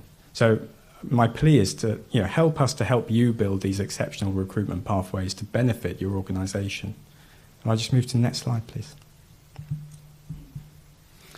So I was saying the business case is most inspiring when it's articulated by employers rather than my cold call to you now. So these are just some we've supported over the last year, and I'd now like to welcome Rachel and Lee from Thames Water to the stage to share their learning and advice. Thank you.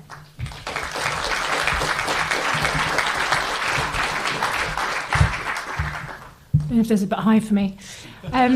Morning, everyone. Nice to see you all, and thank you so much to Aspire for inviting us as a local employer to talk to you about a little bit about what we do. Lee and I both work on the front line, if you like, of delivering Thames Water's skills strategy, which is kind of my fancy way of saying our CV is much less impressive than all the previous speakers, even less impressive than Darren. So, but hopefully what you'll gain from our little talk this morning is an understanding of exactly what we're doing, and if we can do it, then really anyone can do it. So we're going to cover a little bit about what we do, some top tips, and then a few of the outcomes that we've seen. So if we could have the next slide, please. I'm not touching the clicker of doom. So yeah, this very busy, fancy slide talks to you about our skills strategy. We put a skills strategy in place 2 years ago as a response to, a looming skills gap across our sector, which we know will be hitting us, an ageing workforce, and really knowing that our workforce was not representative of the communities that we serve. Thames works across a really broad patch from as far west out to Swindon, obviously through the home counties, and then right across London. And we know that our organisation will function better if we are more representative of the communities that we serve. So yeah, this is our fancy skills strategy. And we've broken it down into 4 pillars. But what does that really look like on a day-to-day basis? So what are Lee and I doing as employment and skills partners? Well, a lot of what we do is what we call kind of community-based recruitment. So that is working with our partners, such as Aspire, and we've worked with Sophia, we've worked with New Futures Network, I think FedCap are in the room, CTEC. So we are working with a variety of specialist partners who can help us access those community groups that we know are underrepresented at Thames Water, who maybe never thought of Thames as an employer of choice, or who may have additional barriers. And they are brilliant at doing that, and we'll talk more about that later. So for us, those community groups have included care leavers, prison leavers, ex-offenders, people leaving the armed forces, young black men, particularly projects we've worked on with the GLA. I always miss people. We're starting a refugees pathway. But as you can see, we've signed up to many commitments to support those community groups as well. And I'd urge you to take a look or ask us about them once we've finished gabbling on. Community-based recruitment is a huge part of what we do. We've also expanded our apprenticeship programme, and Lee and I support that huge piece of recruitment every year, which this year is about 100 apprenticeships across a variety of levels, from level 2, so really good entry-level roles, right up to level 6. And we have set some really stringent targets around who we would like to be applying for those roles and interviewing and getting those jobs at the end. We run an intern programme every summer, which is a paid 8-week internship for undergraduates. We have just started supporting T-levels. We've got our first T-level students, started last week, I think, which is brilliant.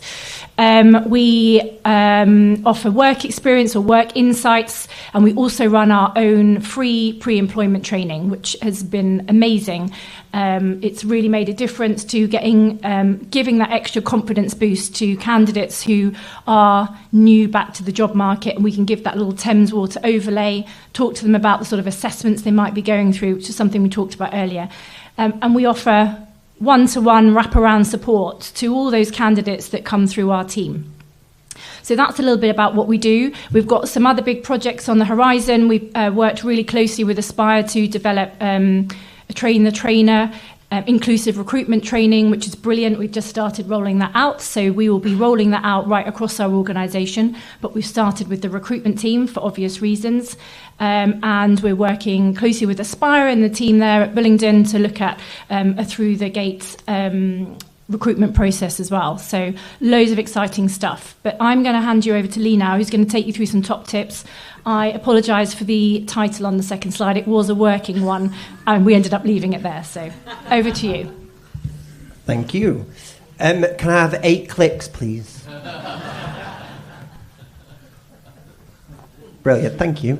I don't know who am I playing. So you've probably been really inspired of what you've heard today. I know I'm buzzing with inspiration, but you want to get started. So this is kind of our journey of how we got started and how we started 2 years ago. So it's been a long old journey, and these are some of the top tips that we have got along the way. A lot of failures, but a lot of successes as well, and we'll talk about the kind of figures at the end. But the first one is do it for the right reasons. So we're not doing what we're doing, and our skills strategy is not put in place to make our hearts feel bigger and to make us feel like we're superhuman. We have put it into place because if we didn't do anything differently when it came to recruitment or attracting the talent into Thames Water, by 2025, Thames Water would run dry. So we had to do something differently. And we really wanted to make a societal change because we saw all the figures. And if we wanted to get people to pay their water bill, the best way to do that is to give them employment. So that's another reason why. We also, the second one is start small. Don't start big. You're not going to change the whole of Oxford's economy and the figures that we saw from Rose overnight. So we started small. So an example of this is on our Kickstart programme, we said we were only going to take 50. That 50 slowly turned into 75. That 50 and then 75 very quickly turned into 100. And we transitioned most of them all into full-time employment after their 6 months Kickstart programme with us. And I talked about one of our Kickstarters in a second. So start really small. It might be you start with a particular community group. So you start with prison leavers or you start with care leavers. And you can expand from there. Because what you'll do is you'll learn what barriers that them groups come with. And you can really give some dedicated wraparound support to them individuals that you can support and make a success of. Also, you also get advocates in the business as well, which is really important. So it's not just you banging and being really annoying and banging on people's doors saying, please take this person, they're really good. You've got somebody actually in the business with that works on the site or works in that department that can say, yes, I'm going to take a care leaver because they're super resilient, or I'm going to take a refugee because they've got an amazing skill that we need that they had in their own country. We might need to give them more wraparound support, but that's something that we can do quite easily. And then number 3 is get the on to cheerleaders, but get your influential cheerleaders. So our skills strategy has been signed off by the board. So every time that me and Rachel come up with a barrier, we go, this is our skills strategy, it's been signed off by the board. Normally that helps get through some barriers. And on to that as well, I am from Rachel calls me Northern. I'm actually from the Midlands, but my Midlands common sense is just do it. Just get started. Just try. Because if you try and you fail, you'll make mistakes and you'll find out what you need to do differently next time. Just do it and just try. That's my Midlands, not Northern, way of doing things. And don't go alone. We heard this morning that we're all now part of a team. Find your right partner. That might be Sophia, that might be Aspire, that might be the New Futures Network, but find the partner that really gets you as an organisation and gets what you're trying to achieve, and use their knowledge and expertise. Also, this is not a competitive thing. So if you want to ask us anything, even after today, just email us. We're not competitive. It's not a secret. We're more than happy to tell you a bit more about what we do. And the next one, is find your cheerleaders inside the business. Really shout about your successes. Once you've placed somebody, shout about it. We heard from Timpsons, they shouted about when they placed Matt. Shout about when you've placed somebody. And then be resilient. Like I keep saying, things will go wrong. The business sometimes will be banging your head against a brick wall. We're a very risk-averse business in Thames, but we are slowly getting a bit more flexible. And we were, when we first started on our first year, I think me and Rachel had massive red patches on our head because we were constantly coming up against brick walls.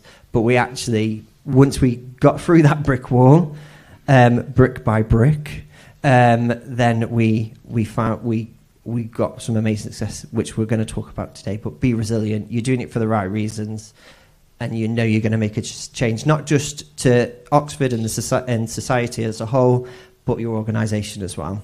So we're just going to talk about some of our... Oh yeah, Naman, sorry. Forgot his big face there. So this is Naman. He has a learning difference. He came to us on work experience ages and ages ago, I think 5 years ago. And if you cut Naman in half, and we apparently according to HR we can't do that, he would run blue. Thames water would come out of his veins. And he was so excited when he saw that Kickstart was available. So he came to us, did a Kickstart program, and then excelled. At the end of the Kickstart program, he is an amazing data analyst. And I mean, the things he can do with Power BI blow my tiny little mind. And I can't comprehend what he does. And that was a massive skills gap that we had in our team. We were just setting up our data analysis team. So the manager said, we can't let Naman go. But, I was like, okay, here we go. What's the but? He's not at the right skill level yet. However, we're going to downgrade the role into an apprenticeship. He's going to do a level 4 apprenticeship, and then he's going to stay with them to Thames Water. The unique thing about our apprenticeship is they're on a permanent contract. Naman's still in this business today. Everybody else has, he is the linchpin of that team, even so that he had to go work abroad for some family issues, and the manager said, you're not going anywhere, you're working from abroad because I actually can't, my team wouldn't function without Naman. And we would not be able to keep Naman if that manager wasn't as flexible to change that role into an apprenticeship so Naman can upskill itself. And yeah, there's a video on our website or on our YouTube channel about Naman speaking. And if anybody wants to sell Thames Water, Naman can sell Thames Water. Next slide, please. I've always wanted to say that. There you go. Oh, yeah, no, sorry. Go on. I might use that instead because I can't remember. I can't remember these stats off the top of my head. So we just wanted to share a few of our successes. What you'll hear in a minute is actually the successes that stick in Lee and my mind are the human stories. But, you know, big corporates, they love the stats. We've supported, so 2 years we started our school strategy. Lee and I have been around for about 18 months of that. 31 prison leavers that we've supported. We've talked about our Kickstart was an amazing scheme. Summer interns, as I said, we set really good targets around that. So 53% of those summer interns come from a lower socioeconomic background, and another 16% from intermediate socioeconomic background. This is the sort of things we're looking at when we're running our programs. Lee and I we love to chat. We've spoken to 2,820 people. You're all going to get added to that list. Just makes us, I don't know what it is, we love a spotlight. 26 young black men supported into employment with us, and 41 care experience and refugees supported. But they are just a few of the stats. I mean, we've got so much data. That's another top tip. Start looking at what the current situation is, and then look at what impact that you're having. And there's a couple of quotes on there from, we work really closely with our local job centres and with the DWP. So do speak to them. They are amazing and so supportive, obvious reasons. And from 10,000 Black Interns, another amazing programme if you want to look them up. But we've got a few little sound bites, I think. Yeah, Rachel's got a recruitment background and I've got an L&D background, if you haven't noticed already. So I just want to tell you some stories. And yes, we've got, in that 31 prison leavers, there's this one chap that we placed who I caught up with last couple of weeks when he come back from Christmas. And he said, Lee, this has been the best Christmas in 5 years. I was like, why? Because I got to give my daughter her present by hand. And that was because of employment at Thames. We, just so we don't start crying, there's a refugee that we supported. He came on a summer internship program, did a great job in what we do with sludge in our London sites. Wastewater and poo is really interesting, by the way. But we wanted to transition him. He really wanted to stay in Thames. He wanted to transition to a full-time role. The only full-time role I could find him was in Basingstoke. And I said to Tetler, his name, I said, Tetler, this is the situation, you'll have to move to Basingstoke. He said, Lee, I moved to the UK. I got here. Moving from London to Basingstoke is nothing. So he's still in the business and doing an amazing job with our biofuel project. We supported and that 26 young black men that we supported, because the unemployment rate for young black men in London is horrendous. It's about 18%. I'm looking at my statistician, compared to the national average of 3%. Horrendous. But we do CV workshops and kind of one-to-one support. And he said, Lee, you're the first person that's ever helped me. Why are you helping me?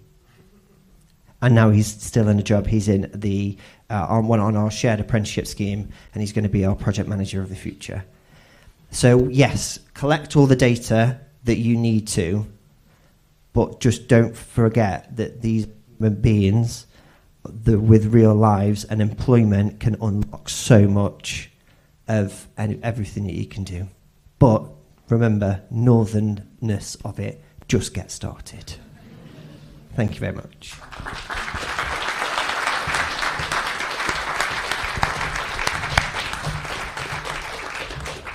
Paul, Rachel, and Lee, thank you very much indeed.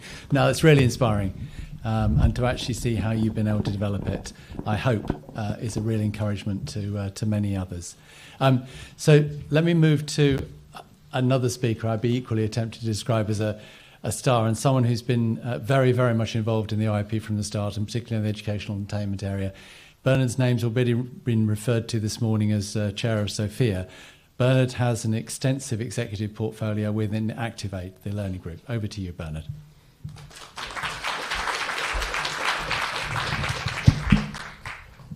That shouldn't break it. Good. Good morning, everybody. And wow, I mean, hasn't it just been fantastic to hear so many inspiring stories? I had a look through the delegate list, of course, before I came today, and equally inspiring that so many of you have made the time to be here today together as we are, and an enormous thank you for that. And also to people watching on live stream, including my two children who are having a late night in New Zealand in order to do so. So there we are. I am really pleased to have been asked to introduce another of the themes of the Charter Pledges. And there's a small number of important pledges that we're keen to promote and to help Oxfordshire businesses to really engage with. So I'm going to rely on someone else to do the clicking, because that appears to have worked quite well, but I actually only have 2 slides, so that should help too. Move this over here. Great. Good, okay. So we know, and we've heard from lots of people already this morning, that delivering these pledges really will make a difference to our communities and, in fact, to our economy. And that's really what it is all about. And, of course, this theme, this pledge theme, is just one in a set of 5 in the Charter. And many of the pledges do interrelate. They overlap even. So I thought it would be a good idea just to spend a couple of minutes giving a bit of pedigree to this particular pledge theme. So there is no single driver that determines the course of social mobility. There isn't one. But there can be very little debate that improving training and educational attainment is a fundamental driver of change. When working to make an economy more inclusive, especially when attention, innovation and resources are directed towards those on the disadvantaged side of that very important driver.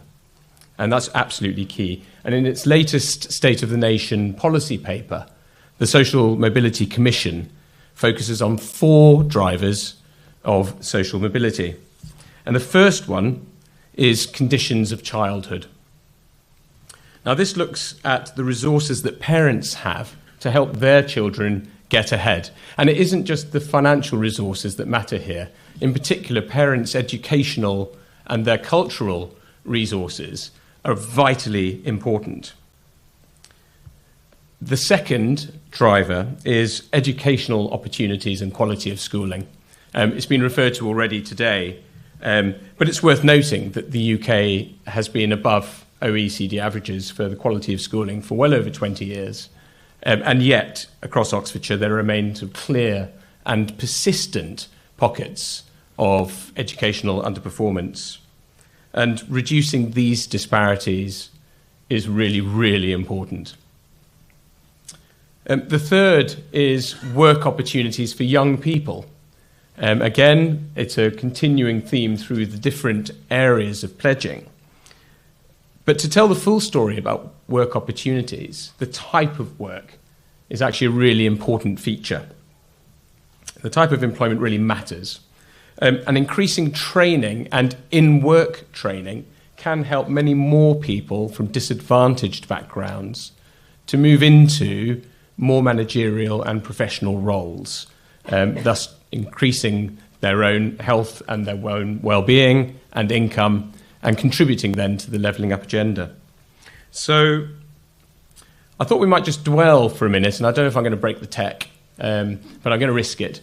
And I thought we'd dwell just for a minute on in-work training. I thought I'd ask the audience, actually, just if they'd like to make a bit of a contribution around why you think it's really, really important for Oxfordshire businesses to train their staff. So I'll ask you just to indicate in the traditional manner. I'll probably just repeat what we hear to save you running around with the mic, if that's because we haven't got very long. So why is training our staff so important? Staff retention. Staff retention, absolutely, thank you. Build confidence. Building confidence, another very, very good reason to do it. Productivity. I'm not going to have any left in a minute. Right, okay. To grow a business, absolutely. A learning culture. A learning culture. developing the organisational culture. It's a lot better than not training them. That's absolutely true. Absolutely true.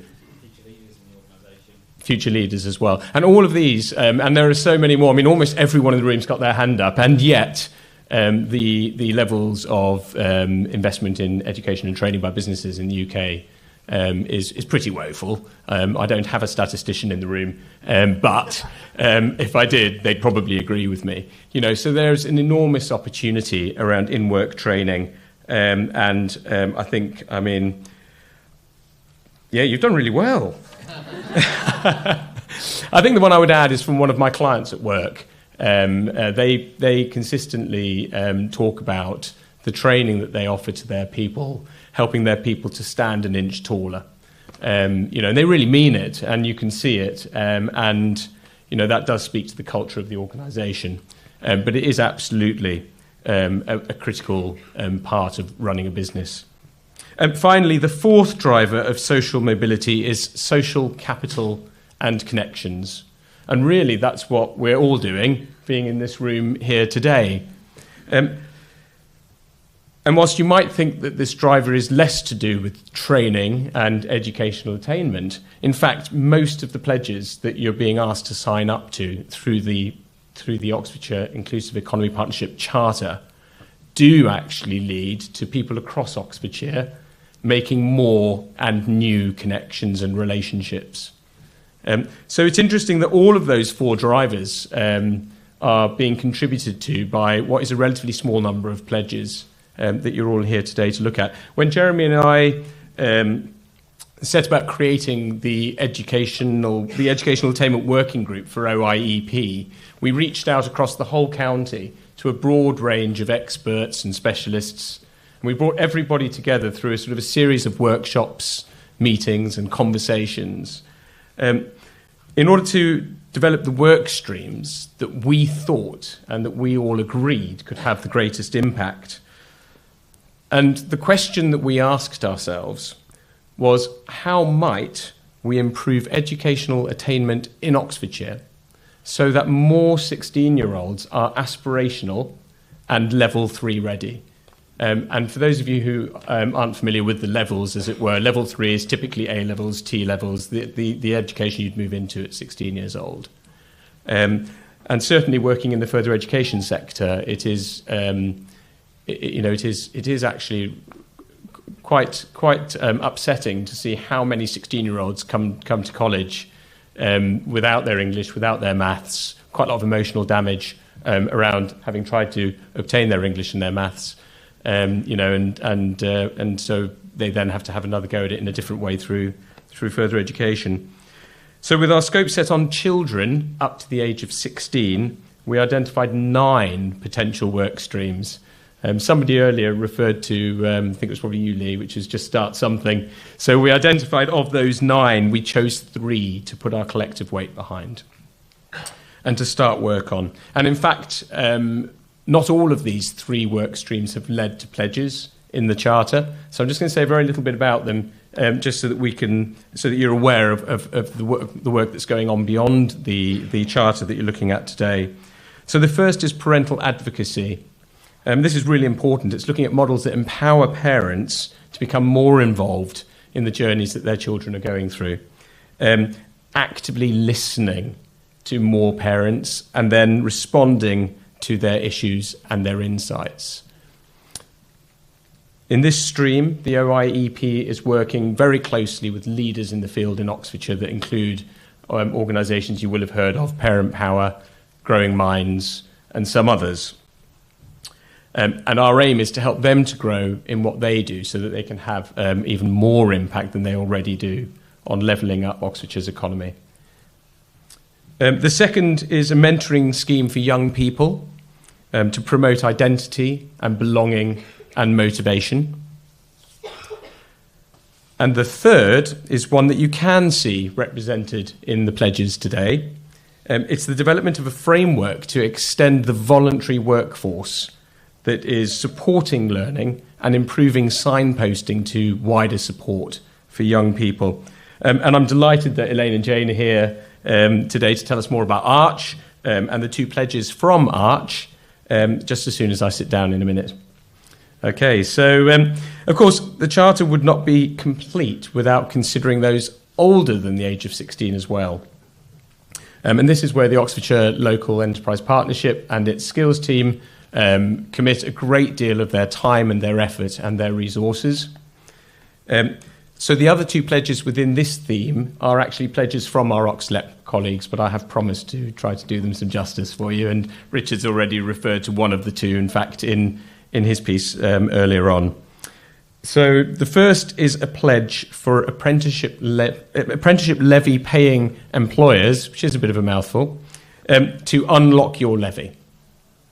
Now, you may not all know that when the apprenticeship levy was first designed, it was an absolutely deliberate intention that there would be more money paid into the levy by levy paying businesses than they could or would ever spend themselves. So it was a deliberate feature designed in to the apprenticeship levy, that there would be a surplus of money that would be redistributed for the greater good. And in particular, to increase in-work training for SMEs, small and medium-sized enterprises, social enterprises and charities, again referenced in another piece earlier today. So we're very lucky in Oxfordshire. Our LEP is extremely well plugged in to those communities. And they can guide you to unlock your levy, and businesses that you work with, if you know they're one of the 240, I think, levy-paying employers in Oxfordshire, apply pressure to them as well. All the support to do it is there, and the levy can be unlocked, it can be put to excellent use to level up the economy, and in particular in your own geography. The second is a pledge to become a mentor for Oxgrow, which is a mentoring platform working with people looking to change their jobs, to secure new jobs, to do career changes, and generally many of the features of the journey a person goes on through social mobility and beginning to level up the economy. And mentoring is of course, a really powerful way to support people in that journey. And it isn't just great for the mentee. I mean, it's a fantastic developmental work for the mentors as well. I'd encourage you not only to consider it for yourselves, but also to look at how you can unlock your staff contingents to be able to do it themselves as well. And I know a fair few people in the room, and so I know that many of you do already do this. And certainly I've been mentoring now for I looked it up and I got a bit of a shock, but I've been mentoring now for over 3 decades in this way myself. And watching people succeed and flourish, I can think of examples of people I've mentored years ago who are married with children in great jobs now, and it just fills my life with additional fulfilment and enjoyment. And I suppose my closing question to you is, who doesn't want a bit more of that in their lives? So thank you for listening, and I'm going to hand you over to our friends from Arch. Thank you very much.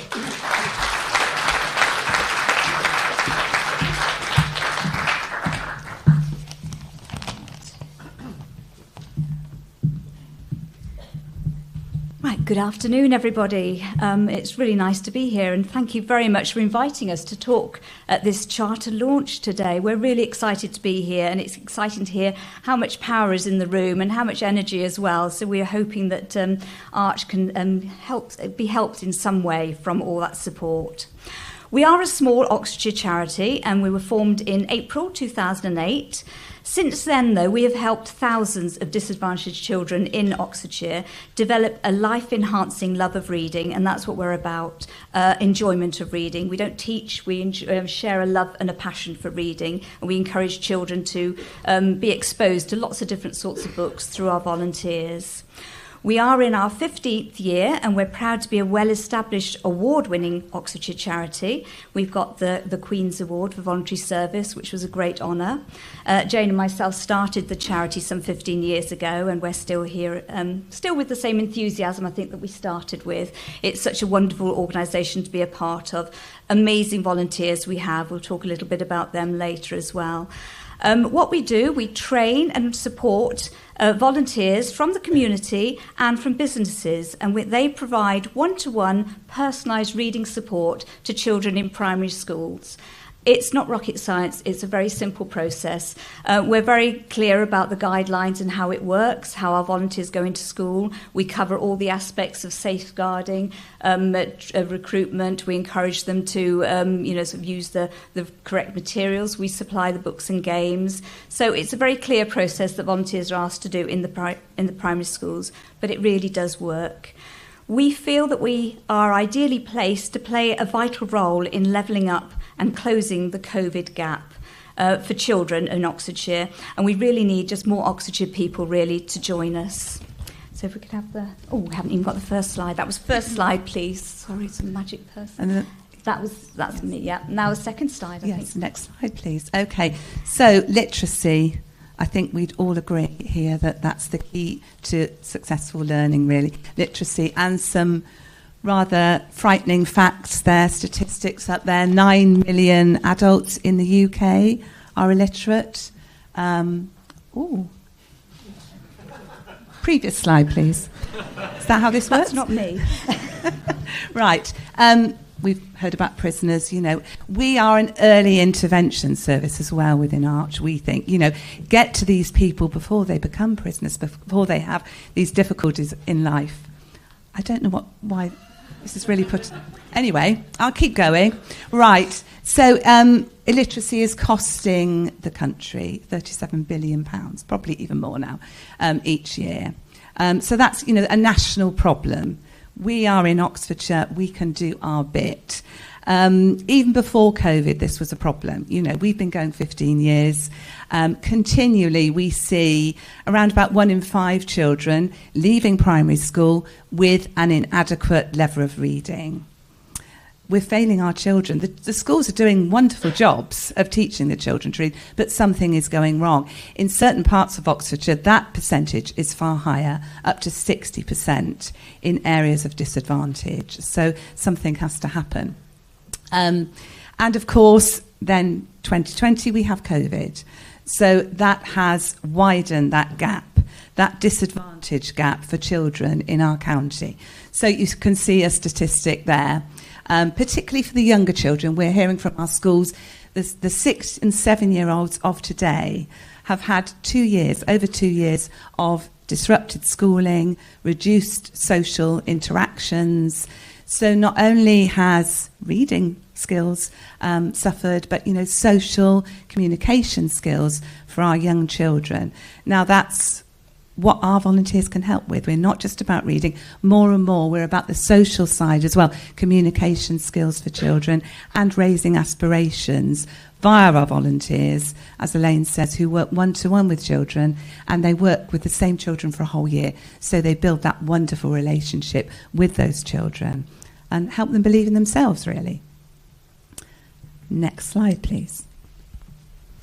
Okay, so as I said, we started in 2008, so we're now in our 15th year. We are trying to make it a very big year. It's a very important year. We know there's room for expansion, I think, within Arch, and I think we are ideally placed to do that.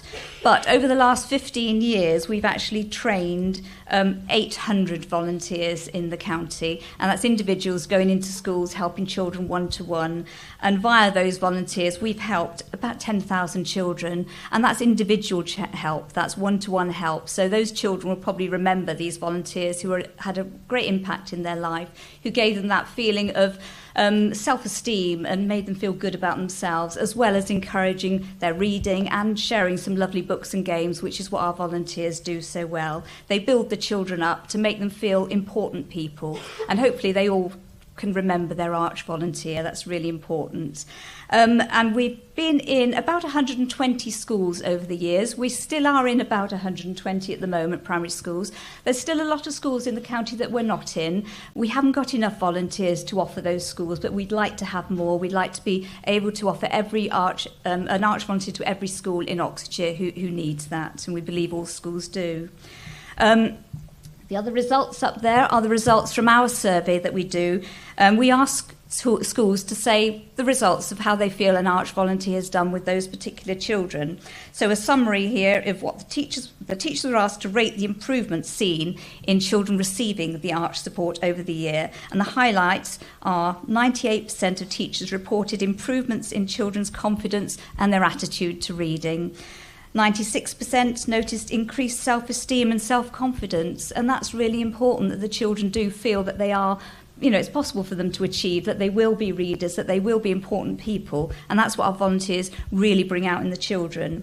And 94% say they noticed an improvement in the reading, which of course is the bottom line, what we're actually about. So, next slide, please.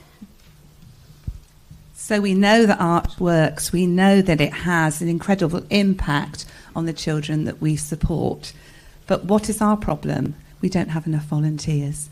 So that's one of the reasons we're here today. We have a well-established employer-supported volunteering scheme.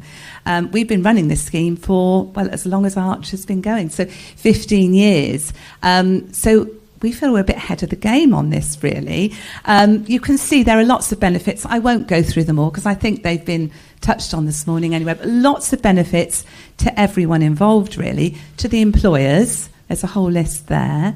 To the employees, and we've talked about that already this morning, and of course to the children. So we see it as a total win-win, really, if employers can release staff. All we ask under our scheme is an hour's volunteering a week, which is not very much, but it can make a huge impact on children. So that's what we're here today to talk to you about. And we've worked with many companies. We've worked with DHL in Banbury. We've worked with publishing companies, Raintree, Lion Hudson in Oxford. We've worked with Oxford University Press for over 10 years. I think we've trained about 80 of their staff in total. And it really works. And we hear from the employees how well it works. And we hear from the children, of course, and the schools, and how they value this relationship that's built between the employers and the local schools. Putting back into the local community is really, really important, as we've heard this morning. And who gains? The children and the future workforce as well. So, there's really no barrier we see.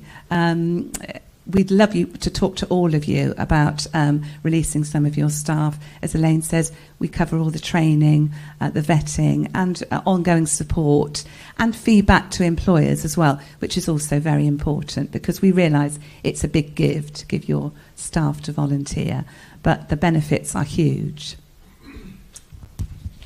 Okay. Now the big one. So next slide, please.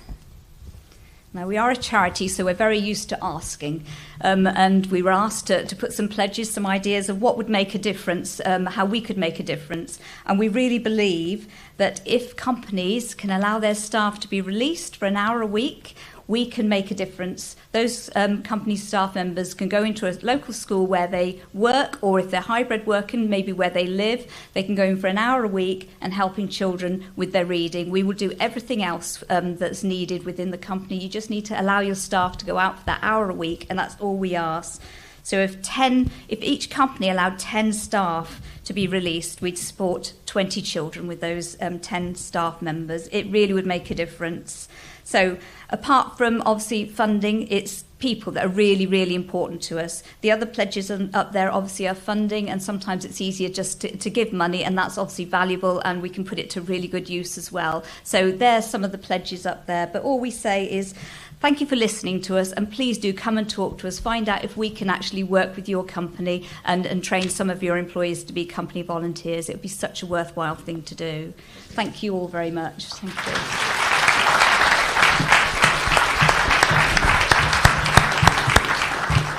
Jane, Elaine, thank you very much indeed, and Bernard, thank you very much for a very powerful introduction to that session. With one more session before lunch, let me introduce Matt Peachy, the Economic Development Manager from the Oxford City Council. Over to you, Matt. Thank you, Jeremy. So you'll be very glad to know this is the final pledge that I'm going to talk about this morning. Conceptually, it's one of the simpler pledges as well, but no less important than any of the others that we've heard about today. My name's Matt Peachy. I'm Economic Development Manager at Oxford City Council, and I'd like to talk to you about why a fair wage for all is fundamental to an inclusive economy in Oxfordshire. Okay, next slide, please. Okay, and next slide, please. At least I haven't got that clicker. Okay, so here's what I'm going to cover. So firstly, why a living wage is so fundamental to an inclusive economy. Secondly, what is the living wage? And we have a couple of options for you there, which I'll come on to explain. The county is very, very diverse. There's an Oxford living wage, but there's also a national real living wage. So I'll explain both of those to you. And the benefits for employers and the economy. I think that's important to cover. There are a number of benefits for employers. It's not just something that's good to do. In the labour market we have, it's potentially something that's essential to do in terms of pay a wage that's going to get you the right labour, the right talent that you need in a very, very tight labour market. And finally, how to sign up, which I'll cover as well. So next slide, please. Okay, so having the right wage, having a wage to afford everything you need is fundamental to an inclusive economy. It's a very, very simple concept. If you have enough money to pay for everything you need on a monthly basis, but also those challenges that come up, whether you need to fix the car, whether it's dental bills, all of that is absolutely vital. But I'm in a relatively privileged position. I'm paid well above the living wage. Many of us here are. So if the tech works, I'd just like to hear from an employee of Oxford Bus Company who can say it better than I. For me, it's a vital aspect of life because I need to support my wife and kids. It enables us to rent accommodation at the moment with the futuristic goal of saving for a house. I've been working from the age of 15, and every job I've gone to, I've always tried to earn more money and more money and more money. And now I'm in the best paid job I've ever been in. But I think it is vital that people are paid enough, and hopefully Oxford Bus signing up to this scheme will show other employers that they need to as well, to have a good rapport with their staff and to be respected by their staff and people that want to work for them as well. Okay, so Robert definitely said it better than I could. Next slide, please. And so you can see, back one slide, sorry. So you can see there all of those reasons that matter so much, but we're still a long way from having the number of people on the right pay in the county. So 42,000 people who are paid beneath the real living wage. That's the most recent stats we have. You can see that that's something like 11.8% of jobs. That ranges across the districts from something like 9 to 16%, but we have a long way to go. There are that many people that are working in this county that are paid less than that average rate, that required rate. And that means they're working two jobs. Quite often that means they haven't got time to spend with their family. It means they have challenges, it means they have worries. It means they're less good employees. It means that they're less productive because they're more stressed and they may be looking for other work as well. So actually, when you start to think about the disbenefits of being paid too much to the individual, it directly links to the benefits to the employer of paying the right amount. Next slide, please. Okay, so as I said, there are a couple of options. We in Oxford take our inspiration from the national living wage movement, led by the real living wage. But in Oxford, we're very, very conscious that it's one of the most unaffordable cities, and we're in one of the least affordable counties within the UK. If you just take housing affordability, it's the least. Oxford is the least affordable location for housing in the country. It's 15.3 times the average salary to purchase a house, and that's a significant draw on your income straight away. If you look at the difference between the highest income and the lowest income here in Oxford, alongside Cambridge, we are essentially the worst for income disparities. There are the statistics that really show the challenge here in Oxford. So we were inspired by that, and we wanted to, through Councillor Martin Rush, who led this scheme, we wanted to make sure there was an Oxford scheme. We worked closely alongside the Living Wage Foundation. We've emulated much of what's in their scheme, but we've made it much simpler here in Oxford to sign up to the Oxford Living Wage. All you need to do, of course, first of all, is, assuming it's affordable, is write us a letter saying that you're paying your employees more than £11.35 an hour. That includes contractors. It does not need to include interns. It does not need to include apprentices. The rate is £11.35 an hour from April 2023. At the moment, it's still £10.90. But it's a very, very simple scheme. There's no costs before becoming an Oxford Living Wage employee, you simply need to tell us what you're already doing. We trust the employers to self-police this because we know that the employees working for those companies will soon say something if their Oxford Living Wage employer isn't really an Oxford Living Wage employer. So this scheme's been running since 2019. It's started with 20 employees in year one, and it's steadily grown since then. We hit the milestone of 100 employers in November, just in time for Living Wage Week. That was Oxford Innovation, who became our 100th employer. We're now on 105. But there are 5,000 employers in Oxford. There are 45,000 employers across Oxfordshire. So we have a very, very long way to go, and we'd like to really grow those numbers, and we'd like to see a number of you here sign up, but we'd like to see a number of other organisations across the country sign up as well. Next slide, please. Okay, so as I said, we took our inspiration from the real living wage. As you can see, the rate of the real living wage from April 2023 is £10.90. It's £11.35 in Oxford. It's not a huge difference on a per hourly basis, but of course it makes a difference over a year. That may be more appropriate to some organisations in some parts of the county, so we'd encourage you to look at that as part of the pledge as well. There are differences with the Real Living Wage Foundation scheme. It's, they're a much bigger foundation. It's geared up as a more robust application process. So the application process takes anything from between 10 days to 6 months for the larger employers. There's a cost. So the smaller employers pay 60. The larger employers could be paying in the region of a couple of £1,000s to accredit. So it takes that time to accredit. But the reason they do that is because they want to make absolutely sure that those 11,000 employers, when they're joined by a new one, that are signed up to the real living wage, that they are actually doing what they're saying they're doing. Again, the similarity with the Oxford scheme is contractors are included. So if you regularly work as a contractor for the employer, you're included in that living wage rate. If you're an intern, if you're an apprentice, not included, but it's encouraged that you do pay the living wage in that sense. So on to the important bit. Why is this good for business? Next slide, please. There's a huge number of reasons there. You can see from the Real Living Wage Foundation's research on the slide here that it is good for business. It's good for motivation. It's good for productivity. It's good for staff retention. And of course, in turn, that reduces costs as well. There's a number of reasons why this is important. But what's interesting when you look beneath that research is why employers do pay a living wage. And the motivations are quite often not what you'd expect. It's about their values as an employer. It's about their reputation as an employer. And it's about ensuring that they are essentially being socially responsible employers. Those employers are aware that their staff need enough money to live on. And they're aware that's beneficial to them and their staff. So mainly these employers are doing it because it's the right thing to do. That said, there are a number of different business benefits, as we've said. Reputation, motivation, help differentiate from others in the industry, and improve relations between managers and staff, and any number of reasons here. Some of the things that signing up to a living wage has not done, interestingly. So you may think there are perhaps some disbenefits other than that it's more expensive, which is difficult in a challenging inflationary environment. But it's not really made it more difficult for employers to win contracts.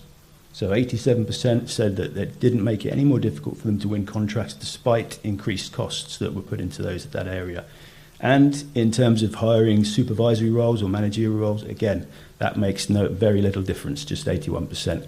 So there's a range of different business benefits. And in a county like Oxfordshire, where it's hugely expensive, can you really afford not to be paying your staff a wage that retains them, that attracts the right talent, and allows you to succeed as a business? So in the same way you need to invest in training, you also need to invest in ensuring your staff can live properly in Oxfordshire. Okay, next slide, please. So I just want to leave you with one reflection. When we had our annual celebration of the Oxford Living Wage Week in November, we brought together in the Mayor's Parlour all of the employers that have been paying the living wage. It was a great event. We had, as I said, we've got to 100 employers paying the living wage. I hope we get much higher next year. But the room was alive with conversation. It was a really, really great atmosphere and vibe in the room. People were enjoying themselves. But what really came home to me at that point is that we've got to a critical mass. We've got to 100 Oxford Living Wage employers. By joining that group of employers, you become part of the network, and that network has opportunities in itself. It has opportunities to do business with one another, it has opportunities to work together. So there's just another reason, really, to be part of that network and be part of the Oxford Living Wage movement. As I said, it's a big county that we're in here. There's options to go for the living wage, Oxford Living Wage, wherever you are in the county, if you feel that's most appropriate to you. If you've got people working in Oxford or living in Oxford, even if you're based outside of the area, or you may choose to look at the Real Living Wage Foundation scheme. We'd actually like it if you looked at both, but perhaps start with looking at either and go from there. So this is the final pledge area that we're going to discuss today before lunch. I'd just like to say thank you to all of you for listening, and it's been brilliant to see how well and how much the OIP has grown as a partnership over the last 12 to 18 months, and thank you all for being part of that.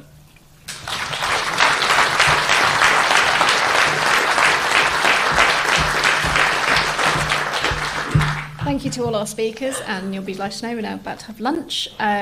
We've got lovely lunch provided by Damascus Rose Kitchen, which is a social enterprise supporting refugee women in Oxford. Lunch is in the studio. You can either go through that door there are some steps to get through to the studio, or the way that you've come in before. And can we be back in the room for 1:40, please?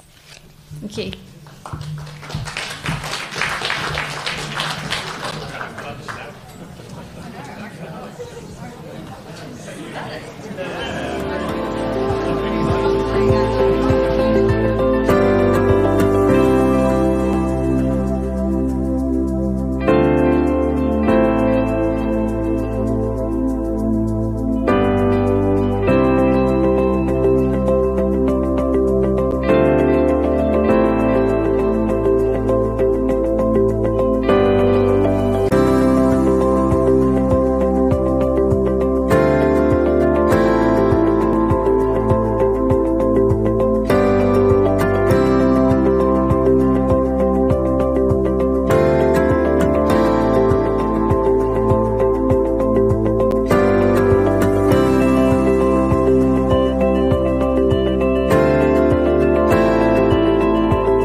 to hear it, but I'd like to thank for the lunch. The lunch was brilliant.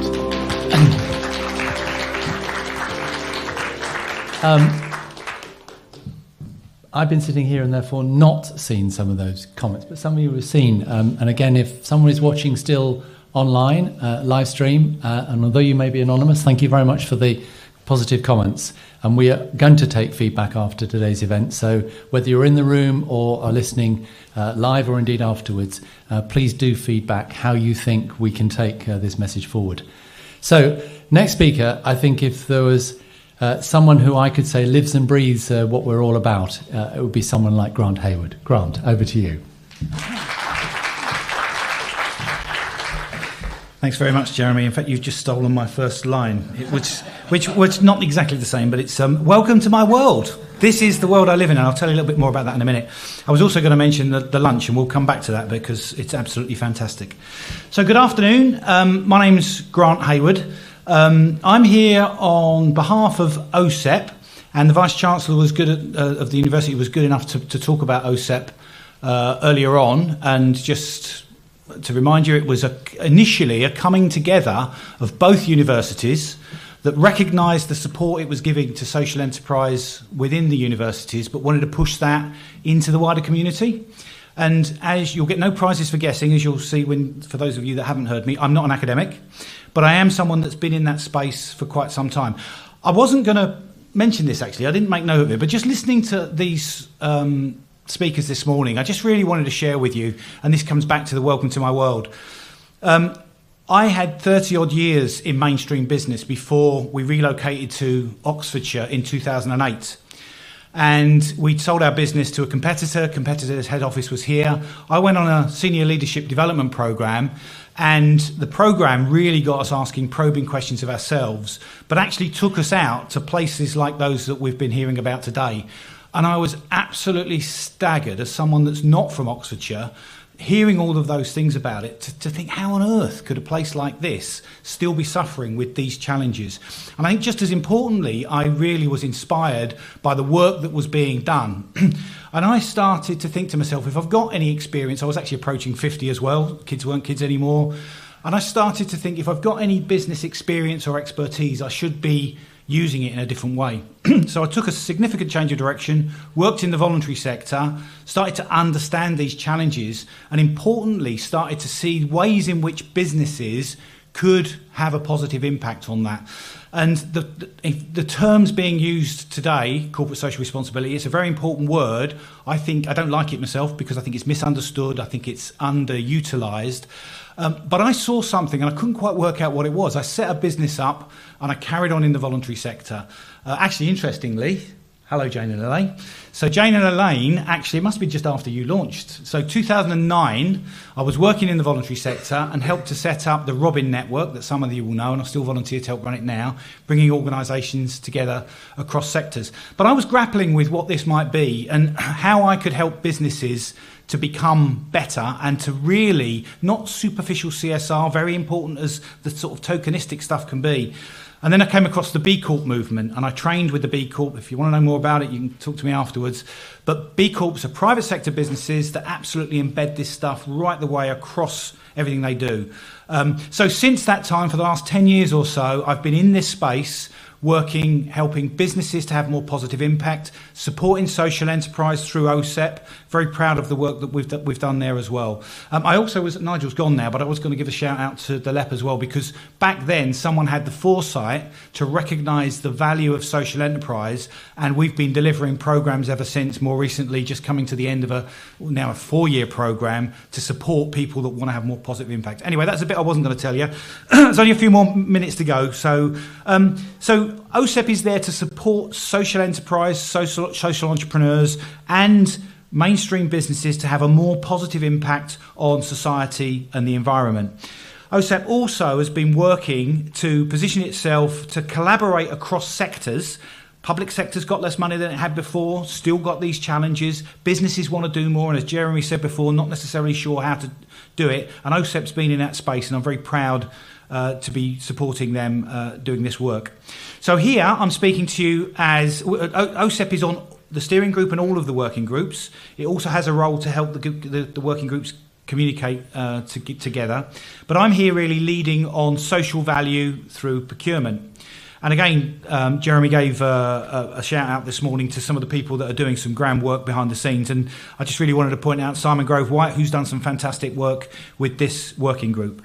So we've been working to develop, just like the other working groups, a plan of action that we're about to deploy, as well as these pledges.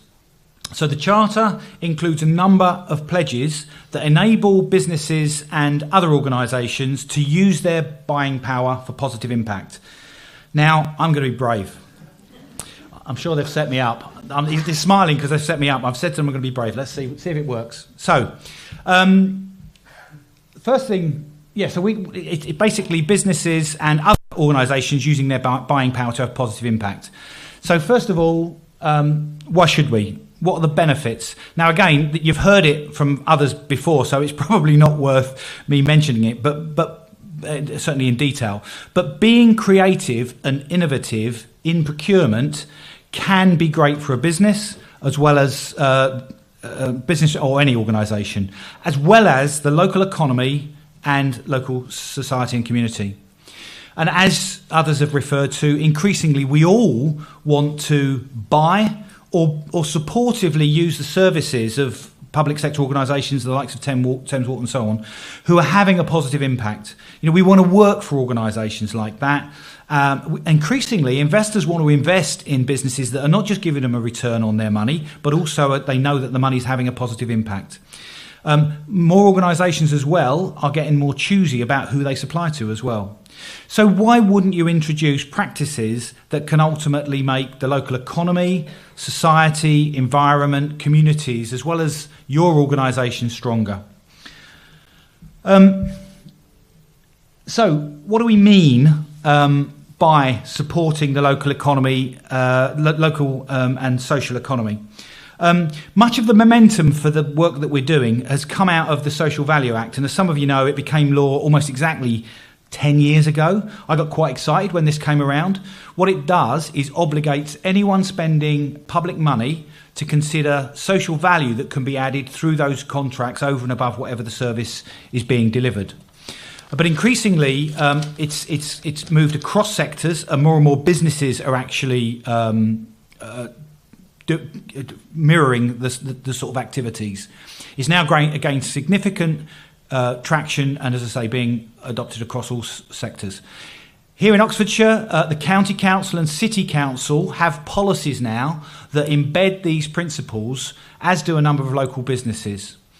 Other key anchor institutions like the University of Oxford are also looking at processes to embed social value into their procurement. So supporting local and social economy through procurement is simply a question of leveraging the supply chains to utilise the rich resources that we have in a different way. So therefore, either simply reviewing the ways in which your organisation can have more positive impact and using that to win contracts, as we've heard before.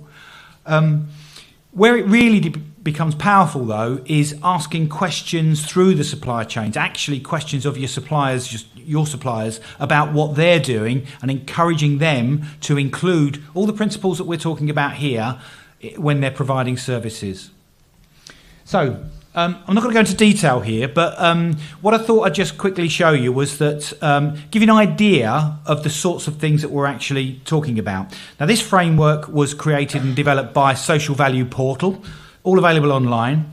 That organisation's been working on this for a number of years now with central government and others around the UK, including the County Council, who's collaborated with them, looking at an Oxfordshire themes. It's called TOMS, themes, outcomes and measurements. So these themes, as they call them, include jobs, growth of responsible business, social, which is healthier, safer and more resilient communities, environmental and social innovation. So very quickly, examples: jobs, more inclusive recruitment. We've heard from Mark this morning about the ways in which we're looking to support you to do that. Growth of responsible business, which goes back to the B Corp type stuff. So many more businesses are doing stuff that's embedded right the way through their businesses. So whether that's the way you're working, you're supporting your staff, or just better practices generally, and supporting local communities. Social, specifically supporting specific local initiatives. Environmental probably speaks for itself, but it's incredible some of the creative ways in which people are having a more positive impact on the environment as well. And innovation. I mean, some of the ideas that we've been hearing about, and as you'll see in a minute when I hand over in a tick, there are innovative ways in which you can do this stuff. So no matter what size of organisation, Matt said 45,000 businesses in Oxfordshire, and no matter what size of organisation you are, if you haven't been asked by a client about how your organisation has more of a positive impact, then I'm confident that you will be fairly soon. So, suggested pledges. I'll just translate these. That's the long-winded version. So in simple terms, I think what's important as well, I spoke to Emma before this, is that there are a list of pledges you can commit to, but it is important that we want to support you, and there are probably things that you're doing already that you can pledge to and include within your sign up, and we also want to help you develop new pledges as well. And a great example, Syrian Sisters catering services, who wouldn't want to buy from them? And the money that goes into that organisation actually goes to deliver their social mission. So you can buy from local procurement organisations, you can support local community projects by sharing your skills and resources. You can monitor and measure the impact, and I would wholly recommend that. That's really important for you to understand what it is and the impact that you're making. You can buy from organisations who pay the living wage that Matt referred to previously. You can also support using the employees on local community projects. And we have an off-the-shelf project that Aspire's actually coordinating with other organisations. So if your employees want to volunteer, look up Team Oxford and they can help you. You can also use SMEs within your supply chain. The final point I just wanted to make before I hand over is, as Jeremy said, I live and breathe this stuff. I absolutely love it. For the last 10 years, I haven't done a day's work. Now, actually, a quick mention to the likes of the University and the LEP, who've probably funded some of the stuff that I've done. I'm not saying I don't work. I'm just saying it's not felt like work. So I am passionate about this stuff, and something that I hope my colleagues forgive me for, but on the steering group, the point I make, we've heard very much about this differentiation across Oxfordshire, but there's a lot of talk about levelling up. But if any region in the country can level up, it's here. We've got some incredible success. Sometimes I have to say we do brag about it, and it's a bit arrogant. That's the view I had when I was abroad, was away from this. But it is admirable, absolutely admirable, the success we have. If we cannot leverage that and get that working, then I don't know where else can. And I would love us to be the biggest region to make the most impact. So that's enough for me, and enough of the theory. As we know, you can't beat examples that really bring this stuff to life. I talk about it. I just talk about all these fantastic people doing all this stuff. But I'm delighted now to introduce you to an organisation, a person and an organisation that are doing some fantastic stuff. Actually, this person and I arrived on the scene around the same time, I think, from mainstream business, and we've both been in our different ways doing different things. But absolutely inspirational person and an inspirational organisation. So I'd now like to introduce you to Rick Mauer of Raw Workshop.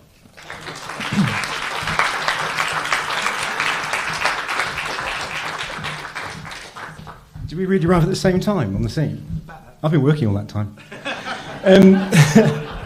Grab some slides. Can I move around, or is that going to ruin your picture then? Oh, clicker. Middle button. I'll be really quick here. If you'd like to move around, you can use that. Thank you very much for being inundated with stuff, and I've just realised I haven't got any notes. Everyone else had notes, haven't they? Shit. Okay, so which button?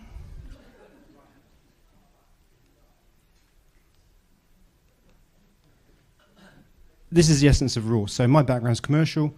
What we realise in the world is there's a need for people to have opportunities.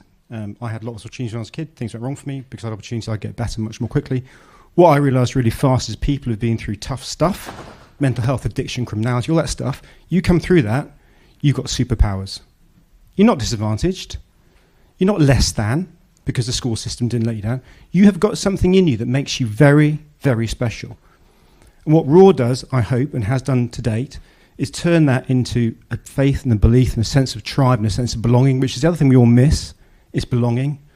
It gives you purpose. Not to be average, not to, okay, I didn't go back to prison. No, I didn't buy a bag of beer. No, I didn't go back to hospital. Actually, I want to be exceptional. Because I've come through this stuff, imagine what I can do. Our business, I'll come on in a second. This is kind of just a very quick stat for what we produce. And the reason we produce all these figures is because of who we recruit and how we work with people. But predominantly, this is not because we're nice. It's because we've got the best workforce I've ever worked with. The most loyal, tenacious, resilient, passionate, funny, gritty. That's the people who we employ. They tend to come from slightly different backgrounds. We also worked out 3 years ago, Hazel, head of operations, went, you know what, Rick? I went, yes, Hazel. If we'd reached the bill 20 years earlier, they wouldn't be here. So we started Raw Potential, a young person's charity which we fund and support, where we work with young people.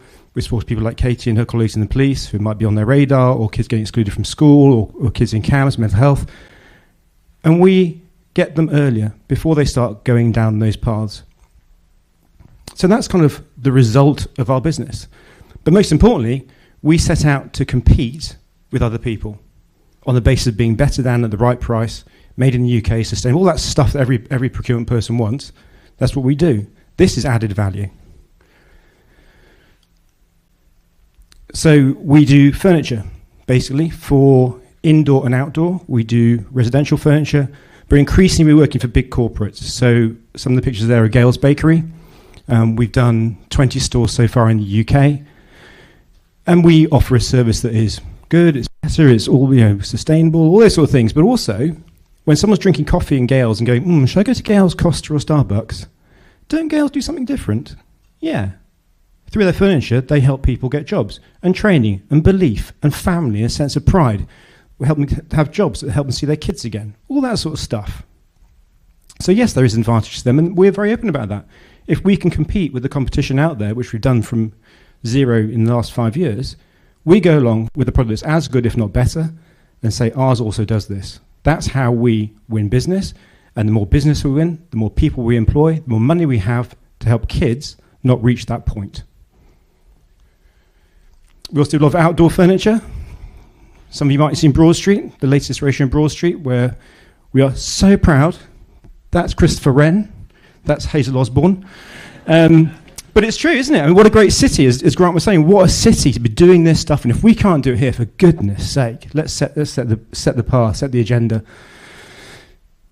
Lots of benches, garden benches, the whole thing. We do loads of stuff that is not exceptional. It's not new tech. It's not some clever app. It's not some theory, some empathy. It's actually, we made that. Do you want to buy it that stops kids stabbing each other or not? Because I've read your social value and it says you do. Okay, right. It's a very sophisticated sales strategy we have. We also do Mark Beard. Did I mention Mark Beard? We do recycling wood for building sites, where we have smaller vehicles, so they're more sustainable. Skip lorries, big, noisy, expensive, quite often from out of town. So people like ours better because they reduce carbon. The wood comes in. Every load of wood is sorted. Some for waste. Some goes into kindling. We make kindling as well. Some goes back into building stuff. Some gets sold in our retail barn. So it's all streamed and it's all properly accounted for. But more than that, it gives us another stream for training and vehicle maintenance, drivers, manual handling, retail operations, all that stuff. But for the client, we just say it's cheaper, it's more sustainable, it's quieter, it's got 100% social impact. So from a corporate brand point of view, social value. From the finance point of view, it's cheaper. The sustainability people are going like, we like this. So this is what we aim to do. To compete on the values that are really important for the future of our society. Some of the clients who seem to have fallen for this, which is brilliant. No, but it's true. It's very good to say, we should do this, we should do that. It's the right thing to do. Actually, we've gone out there and done it. And these are the kind of clients who they're judging us by our quality and our price and our reliability. You can't have social value if we're really socially valuable, it's a bit late, it's a bit shit and a bit expensive. Sorry, I swore again. But it's true, we can't do that, because all we'll do then is perpetuate this myth that people who have different backgrounds are less than. That's a failure. Absolute failure. We outcompete, we be better. And that's the kind of attitude we have. And some of you will see your logos up there, some who have worked with us are not on there at the moment. Probably it's changing quite fast. But yeah, we're really proud of that. And you'll see, we started Oxford, the Blenheims, the NHS, the Brooks, all these local organisations. It's firing here. So we talk a lot about it, but I see it on the ground, and there is a real movement already, as Grant referred to, where we're on it early. And just doing it is so important.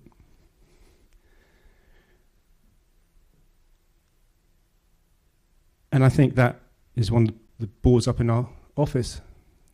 And I guess it's our version of just do it. Because these people we employed, we told, oh, you can't do that. Oh, no, you can't. No, because the machine said you couldn't before, so you can't. So I'll change how I feel using drugs. So that's a good idea because it works. It's quite cheap, so I'll keep doing that. No. We stop that, and we go for like, would you like to be really average for a while, compared to using heroin, which is actually probably not that exciting? Or would you really like to go for something that's going to keep you happy and keep you going strong? And something you can see in the world, people see you, they see what you've done, and you go, that was me. That, in essence, is Raw. Thank you.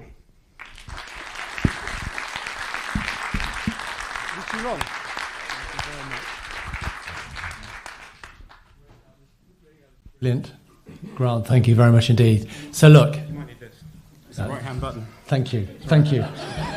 Learning as we go. Just shout, I'll be up here. Yeah, that's fine. So let me simply introduce my brilliant co-chair, the sort of indefatigable dynamo, Baroness Jan Royal, Principal of Somerville. Jan.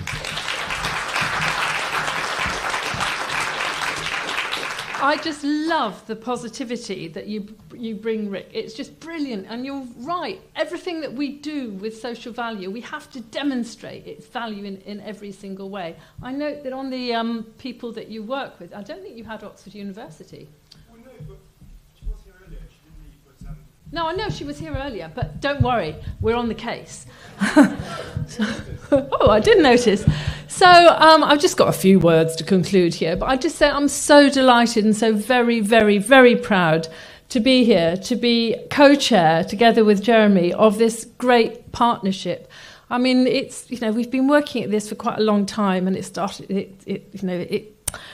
Its genesis, its seed was sown a few years ago, but we're getting there and we are making a difference, and I think that is utterly brilliant. So thank you to everybody in the room for being part of this wonderful collaborative event. It feels like a celebration of value, a celebration of empowerment, and there's an awful lot of power and energy in the room.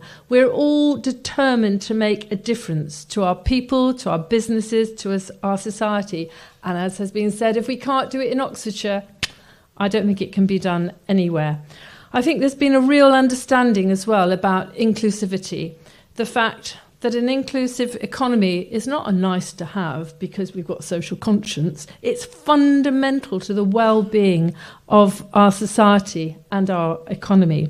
Inclusion is not about political correctness. It's the key to growth, to a fairer society in which everyone in this room, I think, and those joining us from afar, we all aspire to that. So thanks to all of our speakers who have been truly inspirational. And I'm especially proud that our new Vice-Chancellor was here, that she spoke, she endorsed the Charter, endorsed our work, and then she stayed to network, and that's terrific. As an anchor institution, the university has a real role to play. It has been playing a terrific role, and I know that under Irene, we're going to make even more of a difference in our city and our county. And I'm really proud that the university pays the Oxford living wage. So does Somerville College, and so do some other colleges, but I've got a way to go in trying to make my other colleagues understand that this is the way forward. There are clearly many fantastic initiatives in our county, and we've heard about some of them, and we want to build on their success. This isn't about duplicating, it's about enhancing and enabling good ideas to grow. And I'm particularly delighted that we've had such a strong endorsement from business, and that there have been so many great examples of how inclusive and diverse employment is vital to a successful business, supporting profitability, but also motivating employees who repay with loyalty. They grow themselves. The examples cited by Mark, by Paul, by Lee, by Rachel, by Rick, by Richard, were so powerful, and we've got to ensure that all businesses are aware of the benefits. That's one of the messages we've got to get out after today. An inclusive society is a healthy society for individuals, for business and civil society. We've got to nurture, to train, to use the talents of all of our citizens so that they achieve their potential, so they're lifted out of poverty, so that they too can contribute to our society. Our businesses need a skilled workforce. They also need people working in our towns and our city that provide good services, including public services. Work enables people to live, to provide for their families if they've got them, but it also gives them dignity, and it enables them to be a fulfilled part of our society. Our Charter pledges to improve all aspects of social mobility and increase shared prosperity through improved training and educational attainment, inclusive recruitment, more opportunities into work, support for the local and social economy, and fair wages. Our discussions today have opened our eyes to inequalities, but it's also demonstrated the myriad of things that can be done to make our society more inclusive. They have demonstrated that there's a real determination for us to work together to bring about change, and it must be done if our county and our people are to thrive in what is a very challenging economic environment.